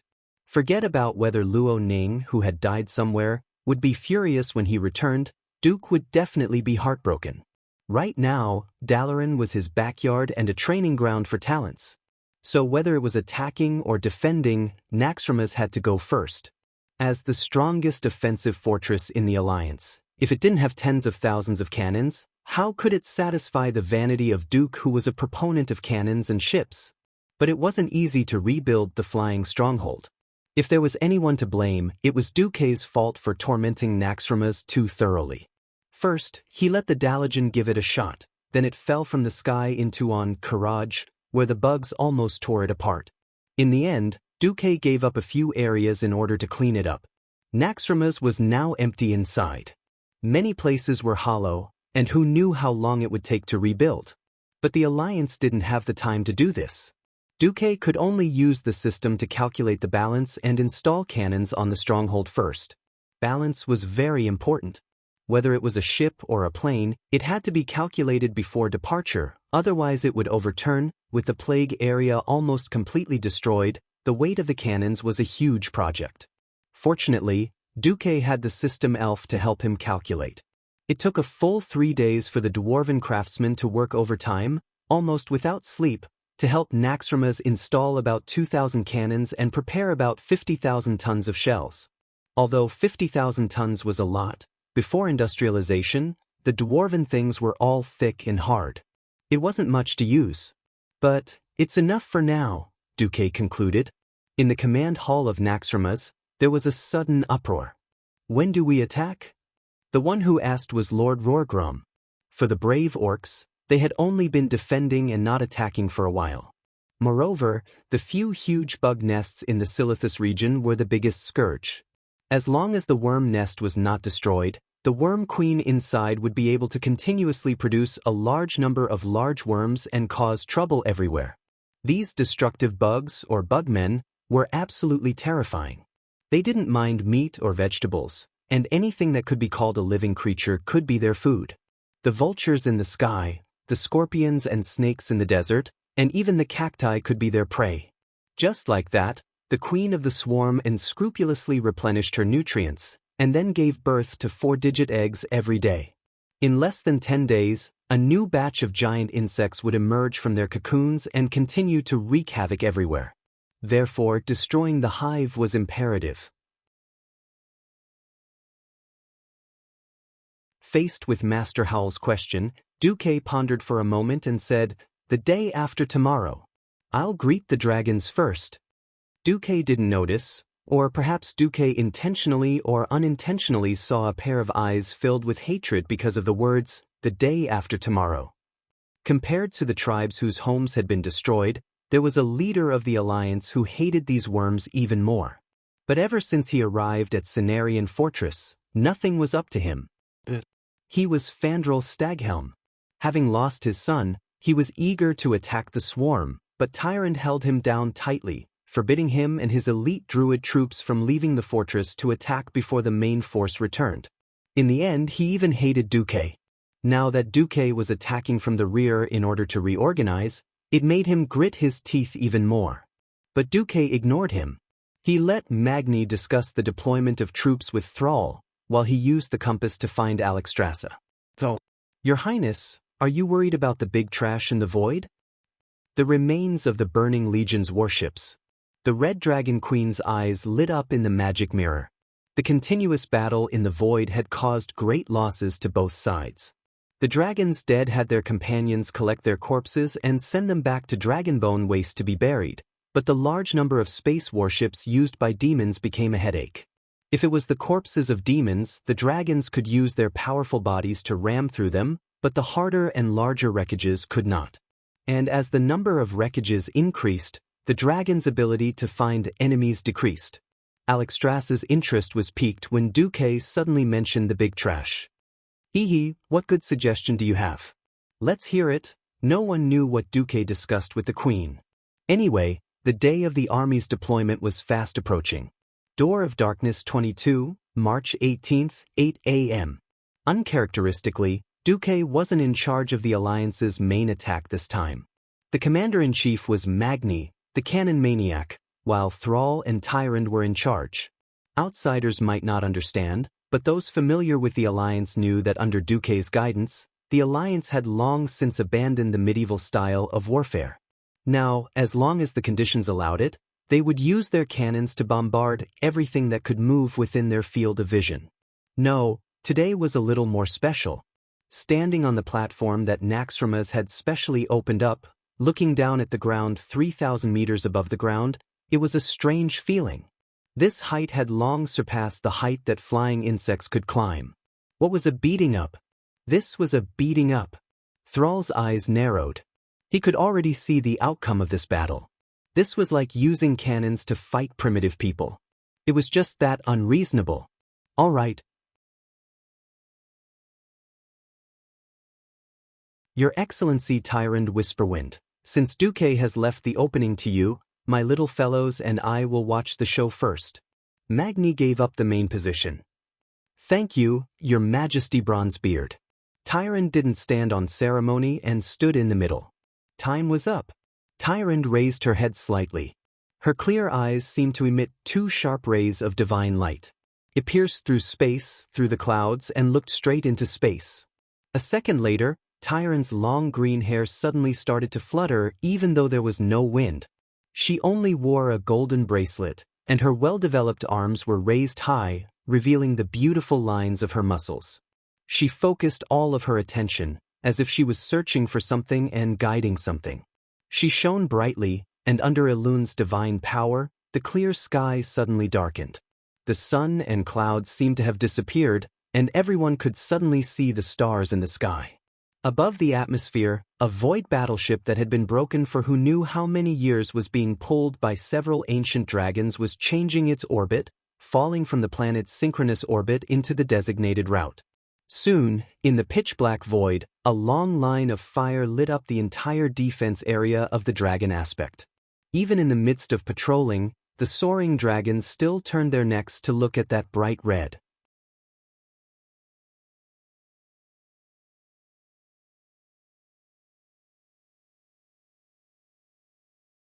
Chapter 1295. Rumble. The entire atmosphere rumbled. Even if the officers repeatedly warned the soldiers below, even if these soldiers were not new recruits, after seeing this scene and listening to the terrifying sound in the sky, the soldiers were still restless. In the sky above Silithus, a bright line of fire suddenly appeared from the sky. When the line of fire was imprinted in Thrall's resolute eyes, no one could see Thrall's expression. He still held the semi-divine weapon, Hammer of Destruction, tightly, but this famous weapon seemed to be not worth mentioning in the face of the terrifying attack that was about to happen. Thrall seemed to be in deep thought, and his green face seemed to be much paler than before. The golden light descended from the sky and was reflected in the deepest part of the eyes of every Alliance soldier. It seemed to be a long parabola drawn from the distant realm of the gods. Under the continuous gestures of the elven high priest, it turned into a stream of light from far to near. Everyone subconsciously turned their heads so that their eyes could follow the light. The golden light left a long afterimage in their field of vision, and it hit the ash insect nest directly north of Cenarian Fortress. It exploded with a loud bang, like a dazzling flower blooming with golden flames. It was 50 stories tall, and it looked like a gigantic insect tower made of solid rubber, but it collapsed with a single strike. Not only that, the entire insect nest couldn't withstand this sky-high attack at all, and there were signs of subsidence. The insect army guarding the insect nest was lifted up by the huge flame shock wave, thrown away, and dismembered into countless pieces, finally falling like raindrops. Within a diameter of a kilometer, it was full of flames, and the smoke and dust even swept up to 5,000 meters away. Wow! Magni whistled loudly. At the same time, almost all the Alliance soldiers on the cannons and portholes of the fortress who witnessed this scene let out fiery cheers. Haha. Good job. Burn these dog bugs. Burn, burn, burn. Burn them all. Although they didn't suffer many losses in the past few days, they were surrounded and attacked by dozens of insects, and their defense line was broken from time to time. Now, seeing one of the leaders of the Alliance, Tyrande, use such a powerful starfall, Every soldier couldn't help but be excited. Who didn't want to have a powerful boss? Who didn't want their boss to stand up bravely at a critical moment, break the balance, and win? Unknowingly, every night elf looked at Tyrande with eyes full of worship. It's not like Tyrande can use such a powerful starfall. Fandral Staghelm gritted his teeth. He was right. Of course, Tyrande didn't have the divine power to summon such a large meteorite fragment. This was the wreckage of the Void Warship that Duke had the Dragon Clan drop at the designated time and place after he had calculated the angle of incidence with the system. Since it was a fragment, its irregular shape would naturally cause all sorts of accidents when passing through the atmosphere. But that wasn't important. Tyrande, who was used to starfall, even with Elun's help, even if she didn't have the power to pull such a large floating object out of its orbit, she could still use Elun's divine power to guide the target to where she wanted it to go. This was an incomparably accurate strike. Of course, the higher-ups wouldn't tell the people below what was going on. The night elves knelt on the spot, all prostrating themselves to Tyrande, the incarnation of goddess Elun. In their eyes, this was a miracle that Elun had personally performed. In terms of power, this was indeed a miracle. One more wave, and the divine power that the goddess has bestowed upon me will be used up. After that, I will need to rest for at least a week. Following Duque's plan, Tyrande lied without batting an eyelid. In fact, this wasn't just to guard against the Horde, it was also to guard against possible spies in the Alliance army. Also, clusters of starlight continued to rise from Tyrande's body into the sky. As if responding to her twinkling starlight, a golden curtain of light slowly descended from the sky. It was like countless small suns that had fallen into the mortal realm. It was accompanied by Tyrande's melodious and mysterious incantation. They arrived in the blink of an eye. Like a rainstorm in May, they landed within the range of the ashworm nest. Rumble. Under the acceleration of gravity, the warship fragments became the most terrifying weapons of destruction. They tore through the sky and crashed into the worm nest with terrifying kinetic energy that no one in this era could understand. Not only did they cause the most terrifying massacre, but they also caused earth-shattering destruction. With the naked eye, everyone could see that the entire worm nest was collapsing. It wasn't just 1.5 meters, but a huge hole that was as high as a 10-story building. Finally, Starfall was over. Tyrande collapsed as if she had lost all her strength. Tyrande! Sasha, who was beside her, reacted quickly and caught her. She really did collapse. However, only she, Duque and Elun knew that this was far from her limit. She didn't use Elun's power to replenish her stamina. Good work. Now, it's time for the dwarves to perform. Magni bowed slightly, then stood on the main seat and shouted, "Kids, use the white phosphorus bombs, incendiary bombs, and heavy oil bombs." 2 minutes later, the rumbling of cannons could be heard throughout the flying fortress. The ashworm lair was already on fire.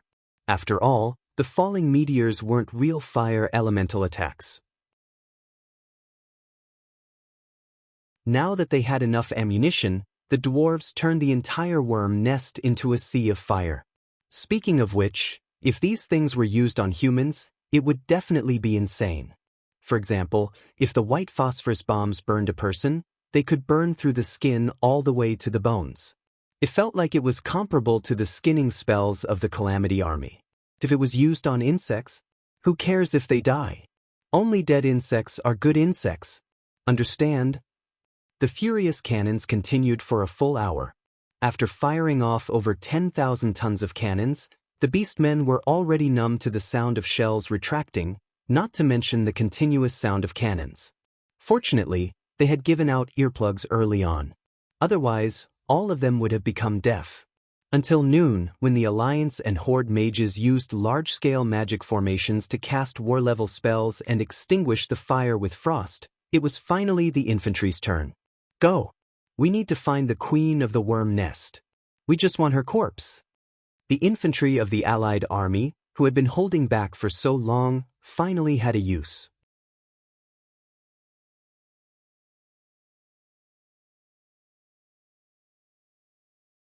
Chapter 1296. Where was Duque when the Alliance army was in full swing? Duque quietly went to Lordaeron and then returned to Karazhan. At the highest level of Karazhan, which was also the most central position of this unique space, the decorations left by the previous master, Medivh, had been replaced. Duque sat on a throne condensed from arcane energy. The throne behind him was like the roots of a tree. Arcane energy, like electricity, connected every room in Karazhan, as if it was sucking magic from every corner of the entire mage tower. Under Duque's feet was like a huge piece of transparent glass. He could see the hundreds of libraries below, which were filled with millions of magic books. Duque sitting here was more like an extension of the magic knowledge, except that he happened to be sitting on the spire that symbolized supreme knowledge. Unlike the dominance and arrogance of other kings, Duque was filled with a kind of majesty that symbolized mysterious power. He was motionless, like a statue. His deep gaze crossed time and space, staring at every corner of the mage tower. The Einherjar guarding the entrance of the gate, the Einherjar attendants preparing to welcome guests in the arched hall that towered like the sky, the Saintess of Chastity waiting for the enemy at the end of the arcade, the curator who was vigilant in the library. The depths of Duque's eyes were like the well of eternity that constantly produced magic, or like the endless sea that could condense terrifying whirlpools. The spiral-shaped magic waves made him even more mysterious. Under the throne, several beings of different shapes and forms expressed their respect in their own ways. Majordomo Executus, the fire demon manager from the Molten Core, put his right claw on his left chest and bowed slightly. Opposite him, the frost elemental dragon, Sapphiron, who had just been redeemed by Duque from Naxxramas, bowed its noble head. Farina, the black witch, who exuded a shadow aura, wore a white gauze evening dress. It seemed that she didn't want to give Duque a bad impression. This white gauze dress was quite conservative, with a high neckline and nothing revealing on the chest or back. She stood there in the most ladylike posture. If it was in the past, she might have had some unnecessary thoughts, but ever since she had the existence of the person standing opposite her, she didn't have any other thoughts. She couldn't think of anything. That's right. That person was an existence that everyone in the human kingdom knew about. The former Archbishop of Holy Light, Alonso's Fail. If he had a choice, Duque did not want to disturb this great saint's rest. But Duque had no choice but to do this, because he only had shadow. Without the holy elemental emissary, he would most likely be finished. Originally, Alonso's would not be able to rest in peace. During the Scourge invasion, the plague infected the lands of Lordaeron. From Alonso's Fail's grave, a mindless zombie was born. At first, it was just an accident. Even the generals of the Scourge didn't realize that there was such a guy in the Scourge. However, as time went by, Alonso's regained his consciousness. He hid and searched for the survivors of the Rotterdam kingdom. Kalia Menethil, the last living member of the Rotterdam royal family, was found and protected by Fail. He also established a secret sect to observe the situation of the war in Azeroth, and even recruited members from the Forsaken. For a long time, Kalia and Fail hid in Lordaeron. Until Willin, who was one of the three leaders of Eridar, along with Kill, Jaden, and Archimonde, came to Azeroth after rejecting Sardra's corruption. The two leaders of the Holy Light hit it off, and they formed a secret alliance to prepare for the future war between the Light and Dark factions. In this life, Lordaeron was recovered, and Alonso's grave, which Duque had been protecting, was not destroyed. Duque was able to summon Alonso's soul. If there is a shadow, there must be light. Otherwise, it will only gradually sink and fall. I hope that you can continue to guide me and continue to fight for the future of Azeroth. When Duque made this request, Alonso's Fail agreed to become Duque's Holy Light elemental emissary without hesitation. At this moment, looking at the Archbishop of Holy Light standing in front of her with a gentle and amiable smile, Farina felt as if she had been scolded by a dog. She had a premonition that if she dared to mess around, she would definitely have a hard time in the future.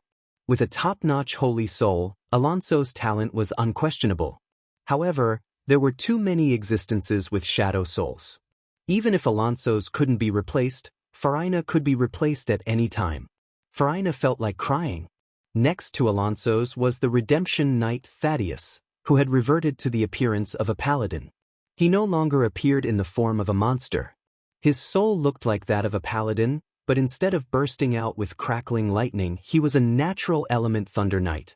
Unknowingly, Duque had gathered 5 elemental emissaries.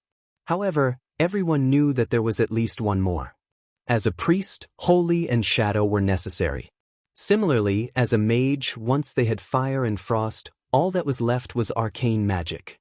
It was not easy to find a special soul that could contain powerful arcane magic and treat arcane magic as a life form. For a while, Farina sometimes thought maliciously that Ronin's disappearance was fake, and that Duque had actually killed Ronin and made him an elemental emissary. Fortunately, the Black Witch did not dare to say this out loud. Otherwise, Duque would definitely serve her with leather whips and candles. Cough, cough, torture. Fortunately, Duque had obtained such a powerful arcane magic soul almost at the beginning of Duque's rise to fame. The door of the hall opened with a loud bang. Under the gaze of the 12 Einherjar guards, a soul mage slowly walked in. Walking on the bright red carpet, his appearance could not be considered heroic, but he had a dignified air of a scholar. He wore a hood-like, mind union headgear, and a dark blue Edwards wool that complemented the complex elvish style. In his left hand was a red prismatic crystal, and in his right hand was a Nazresm soul blade that looked like a cluster of flames. On his back was a fiery red, secret ruby cloak that fluttered in the wind, and the ring of grim storm on his finger was shining. This gorgeous mage equipment was comparable to that of the main force of the Alliance's hero squad. In the original history, he would have been the one to shine brilliantly. Unfortunately, in this life, he was unlucky and was killed by Sargeras. But that was not important. After managing Karazhan for Duque for more than 20 years, he finally stepped onto the glorious stage of Azeroth. His name was Khadgar.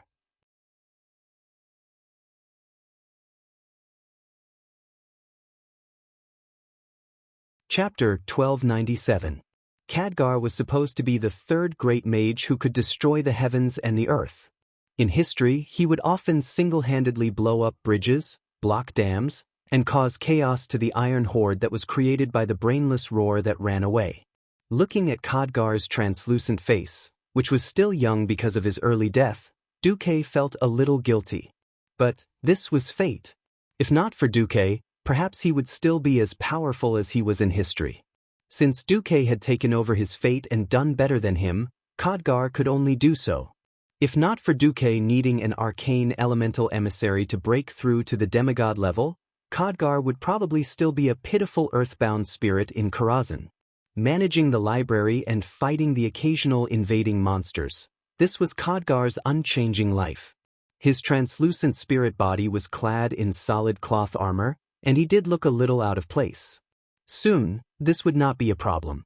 Lightly putting down the magic weapon in his hand, Khadgar pressed his hands to the ground and made a standard bow. "Great Archmage, my lord Duke Marcus, your loyal servant, Khadgar, has come to pay his respects." The once young mage's voice was now filled with indescribable excitement. He had been dead for too long, so long that he had almost forgotten how it felt to be alive. This did not mean that he did not want to be resurrected. Not in the form of a filthy undead, but as some kind of life, to truly reappear in the world, just like his master, Medivh. Resurrection was the privilege of the gods. One had to at least step into the demigod level to have the right to discuss this issue. Now, in front of him was a chance to become Duque's elemental emissary and become an elemental creature, just like Batius and Alonso's. Sitting on the throne, listening to Khadgar's sincere greeting, Duque felt a strange sense of absent-mindedness. He felt as if he and Khadgar had been reversed. If Khadgar had not died, or if he, Duque, had been more capable 20 years ago and had discovered a cultivation method specifically for ghosts, would Khadgar have had a better life? But there was no point in making assumptions. Duque sighed softly. Since it was already like this in this life, there was no need for him to feel ashamed. "I've never seen such a shameless person before." Yes, I've seen it today. Duque then put on a serious face and slightly raised his chin. Khadgar, how many years have you served me in the form of a heroic spirit?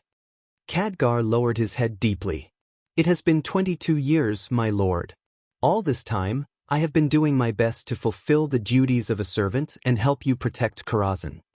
Duque raised his right hand, and a pair of arcane palms appeared out of thin air, helping Karthika up. Khadgar stood up, still maintaining his slightly bowed posture. Very good. I can see how loyal you are. I've always felt sorry for your tragic fate.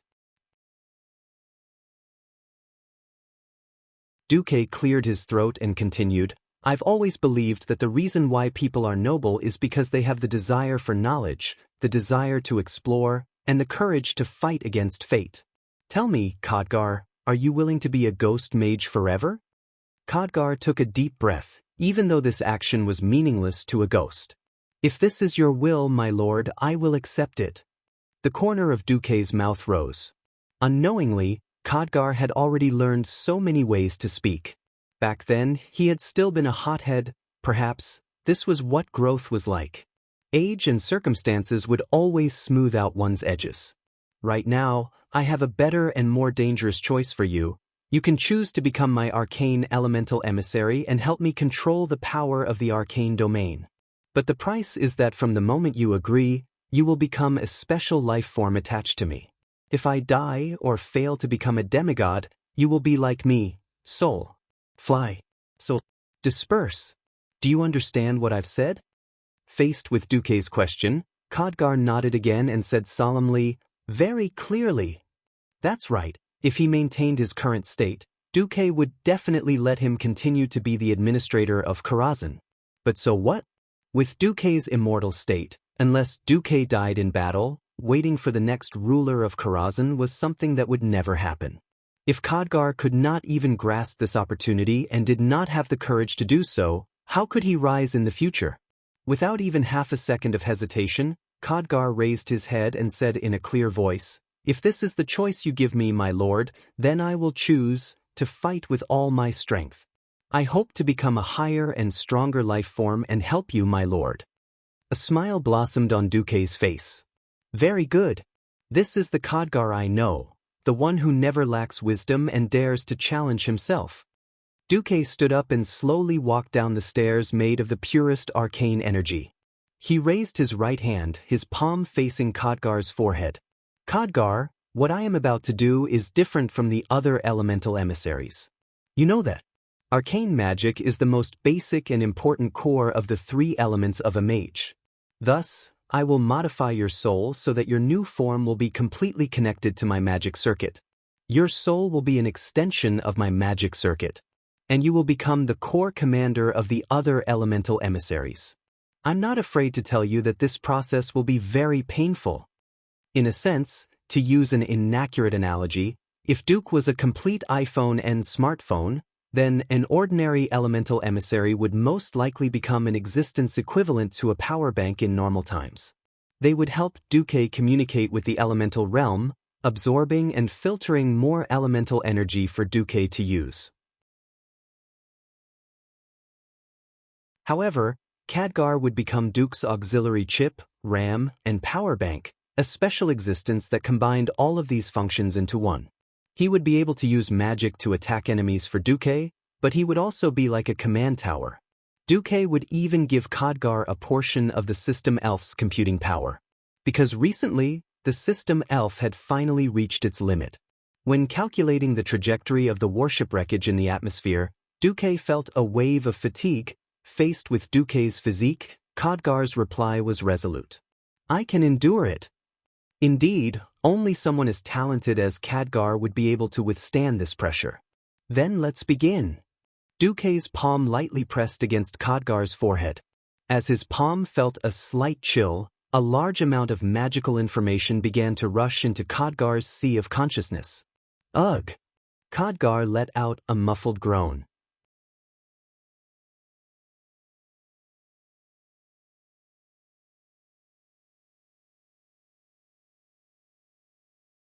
Chapter 1298. Everything in the world had to be done step by step, and Karthika didn't have extraordinary talent from the very beginning, directly becoming the world-destroying great master of true virtue. In history, Khadgar had inherited Mediva's legacy and spent more than 20 years to become a true powerhouse. In this life, Khadgar had died when he was still weak. Even though Duque had made him a heroic spirit mage after his death and had given him the right to read all of Karazhan's libraries, as well as the right to absorb other souls to strengthen himself, he had still lacked experience. That kind of life and death experience. Truthfully speaking, only a soul that had withstood all sorts of trials and tribulations and truly matured would have the soul strength that Duque needed for the elemental emissary core.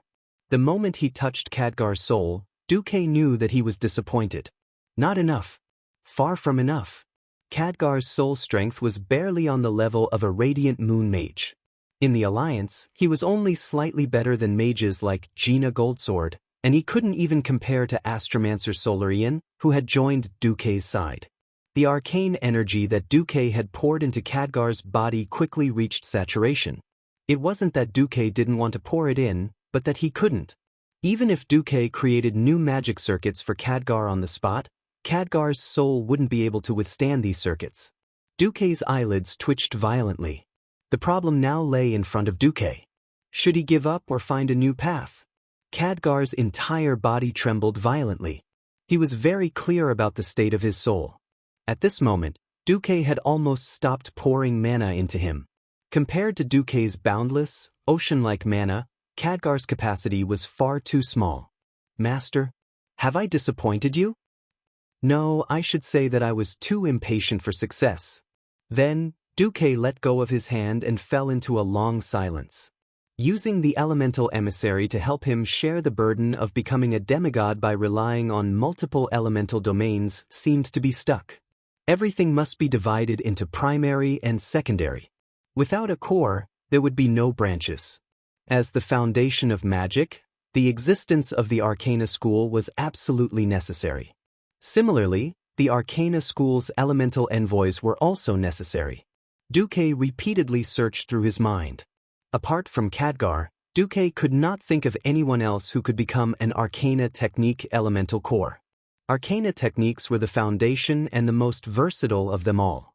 A brainless and untalented fellow would never be able to shoulder such a heavy responsibility. The air was silent. Suddenly, Khadgar moved. He slowly knelt down.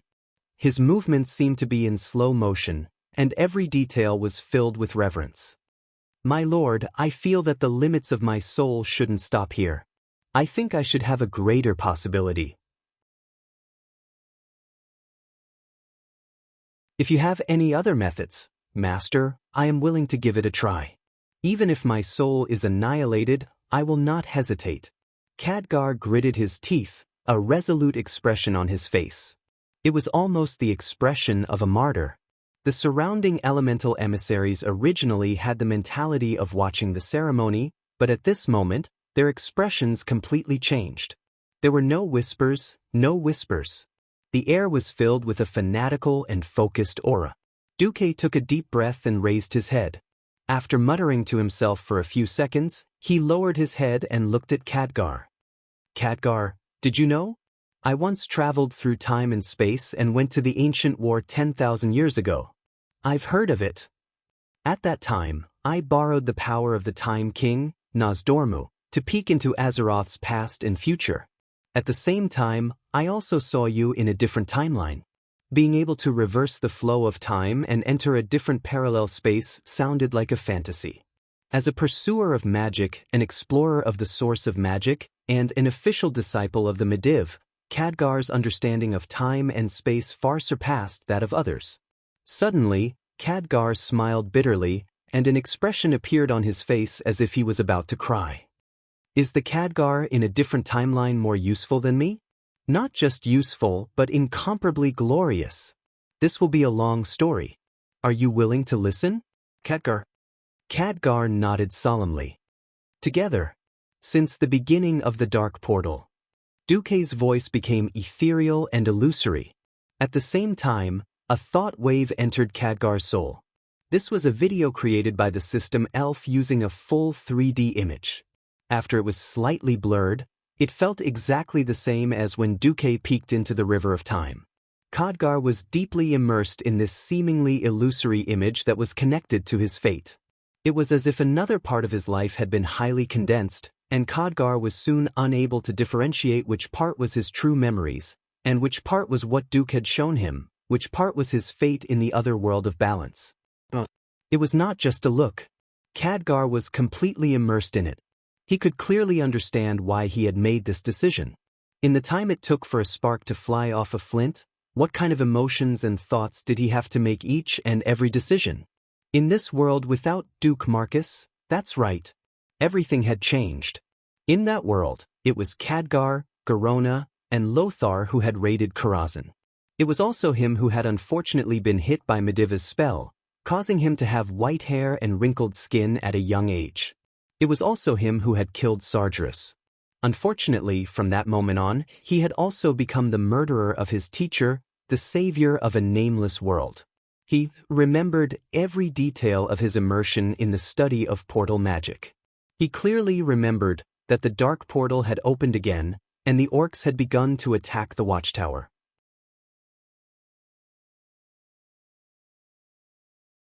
How the orcs had used simple weapons to destroy the human infantrymen, smashing their helmets to death, and cutting off their shields and arms. He also, personally, decided that in order to completely stop Nuzul's evil plan, he would lead a coalition of humans, dwarves, and elves together with Turalian, Danath Trollbane, Aurelia, and Kudrin on an expedition to the Draenor world in an attempt to hunt down Nuzul.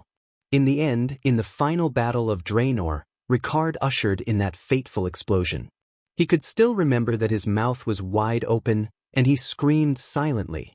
But he had to do everything he could to stop this terrifying explosion.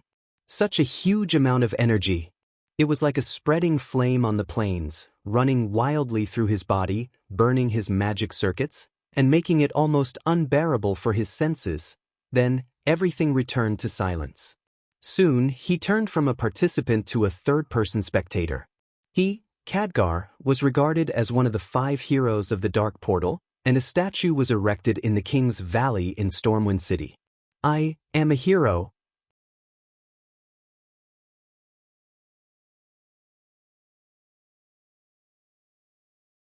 Chapter 1299. A piece of history that seemed to come from another world stirred up all of Khadgar's memories that had been sealed away for a long time. In the past, he had many dreams as a youth. He dreamed of being a great hero who saved the world, dreamed of becoming the greatest mage, and left his name in history. His parents had sent him to the Dalajan to receive training, and this was what they had taught him. When his innate talent had been activated and he had become a disciple of Mediv, this was also what he had longed for. Goals were different from dreams. Goals could be achieved through hard work and time. But dreams were loftier and more distant.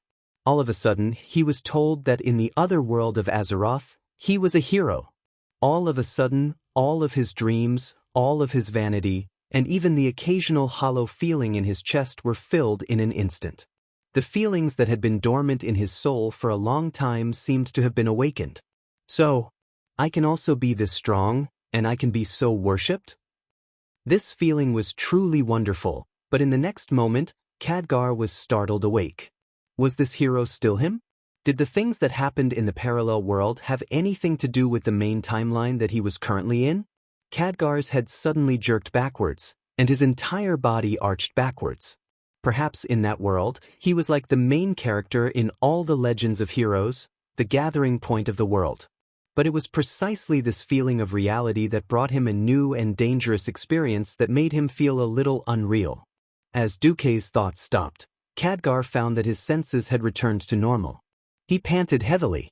This was a habit of his. Spirit bodies did not need to breathe. Khadgar began to carefully distinguish between what was real and what was not. Duque did not say anything, nor did he try to remind or force Khadgar to do anything. In Duque's imagination, not many people would be able to withstand such an impact. In particular, the psychological difference was too great.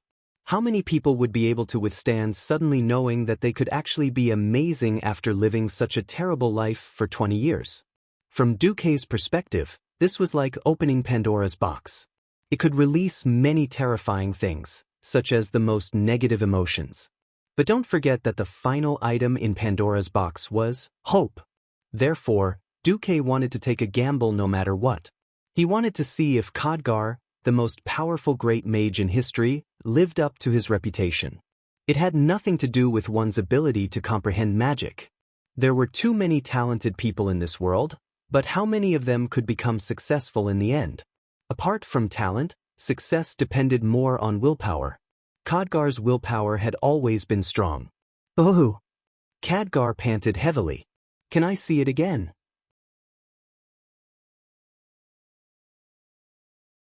In fact, can I see my future self in that world? Sure, Duque replied calmly as he once again sent over the image created by the system elf. Khadgar closed his eyes and slowly relaxed his senses, allowing the large number of images that invaded his sea of consciousness to gradually calm down, until it became as smooth as watching a movie. Scene after scene flashed before his eyes.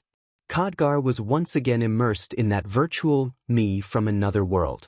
In that real illusory world, he opened his eyes and took a deep breath. Now he was standing in a memory that belonged only to him. He was standing in a small world with himself as the center. His body was surging with the energy of that world, and what he felt was something that he could not have felt in his 20 years as a soul. This was very fresh and very heavy, and it allowed him to see things that he could not have seen before. That's right. In that world, he was the hero.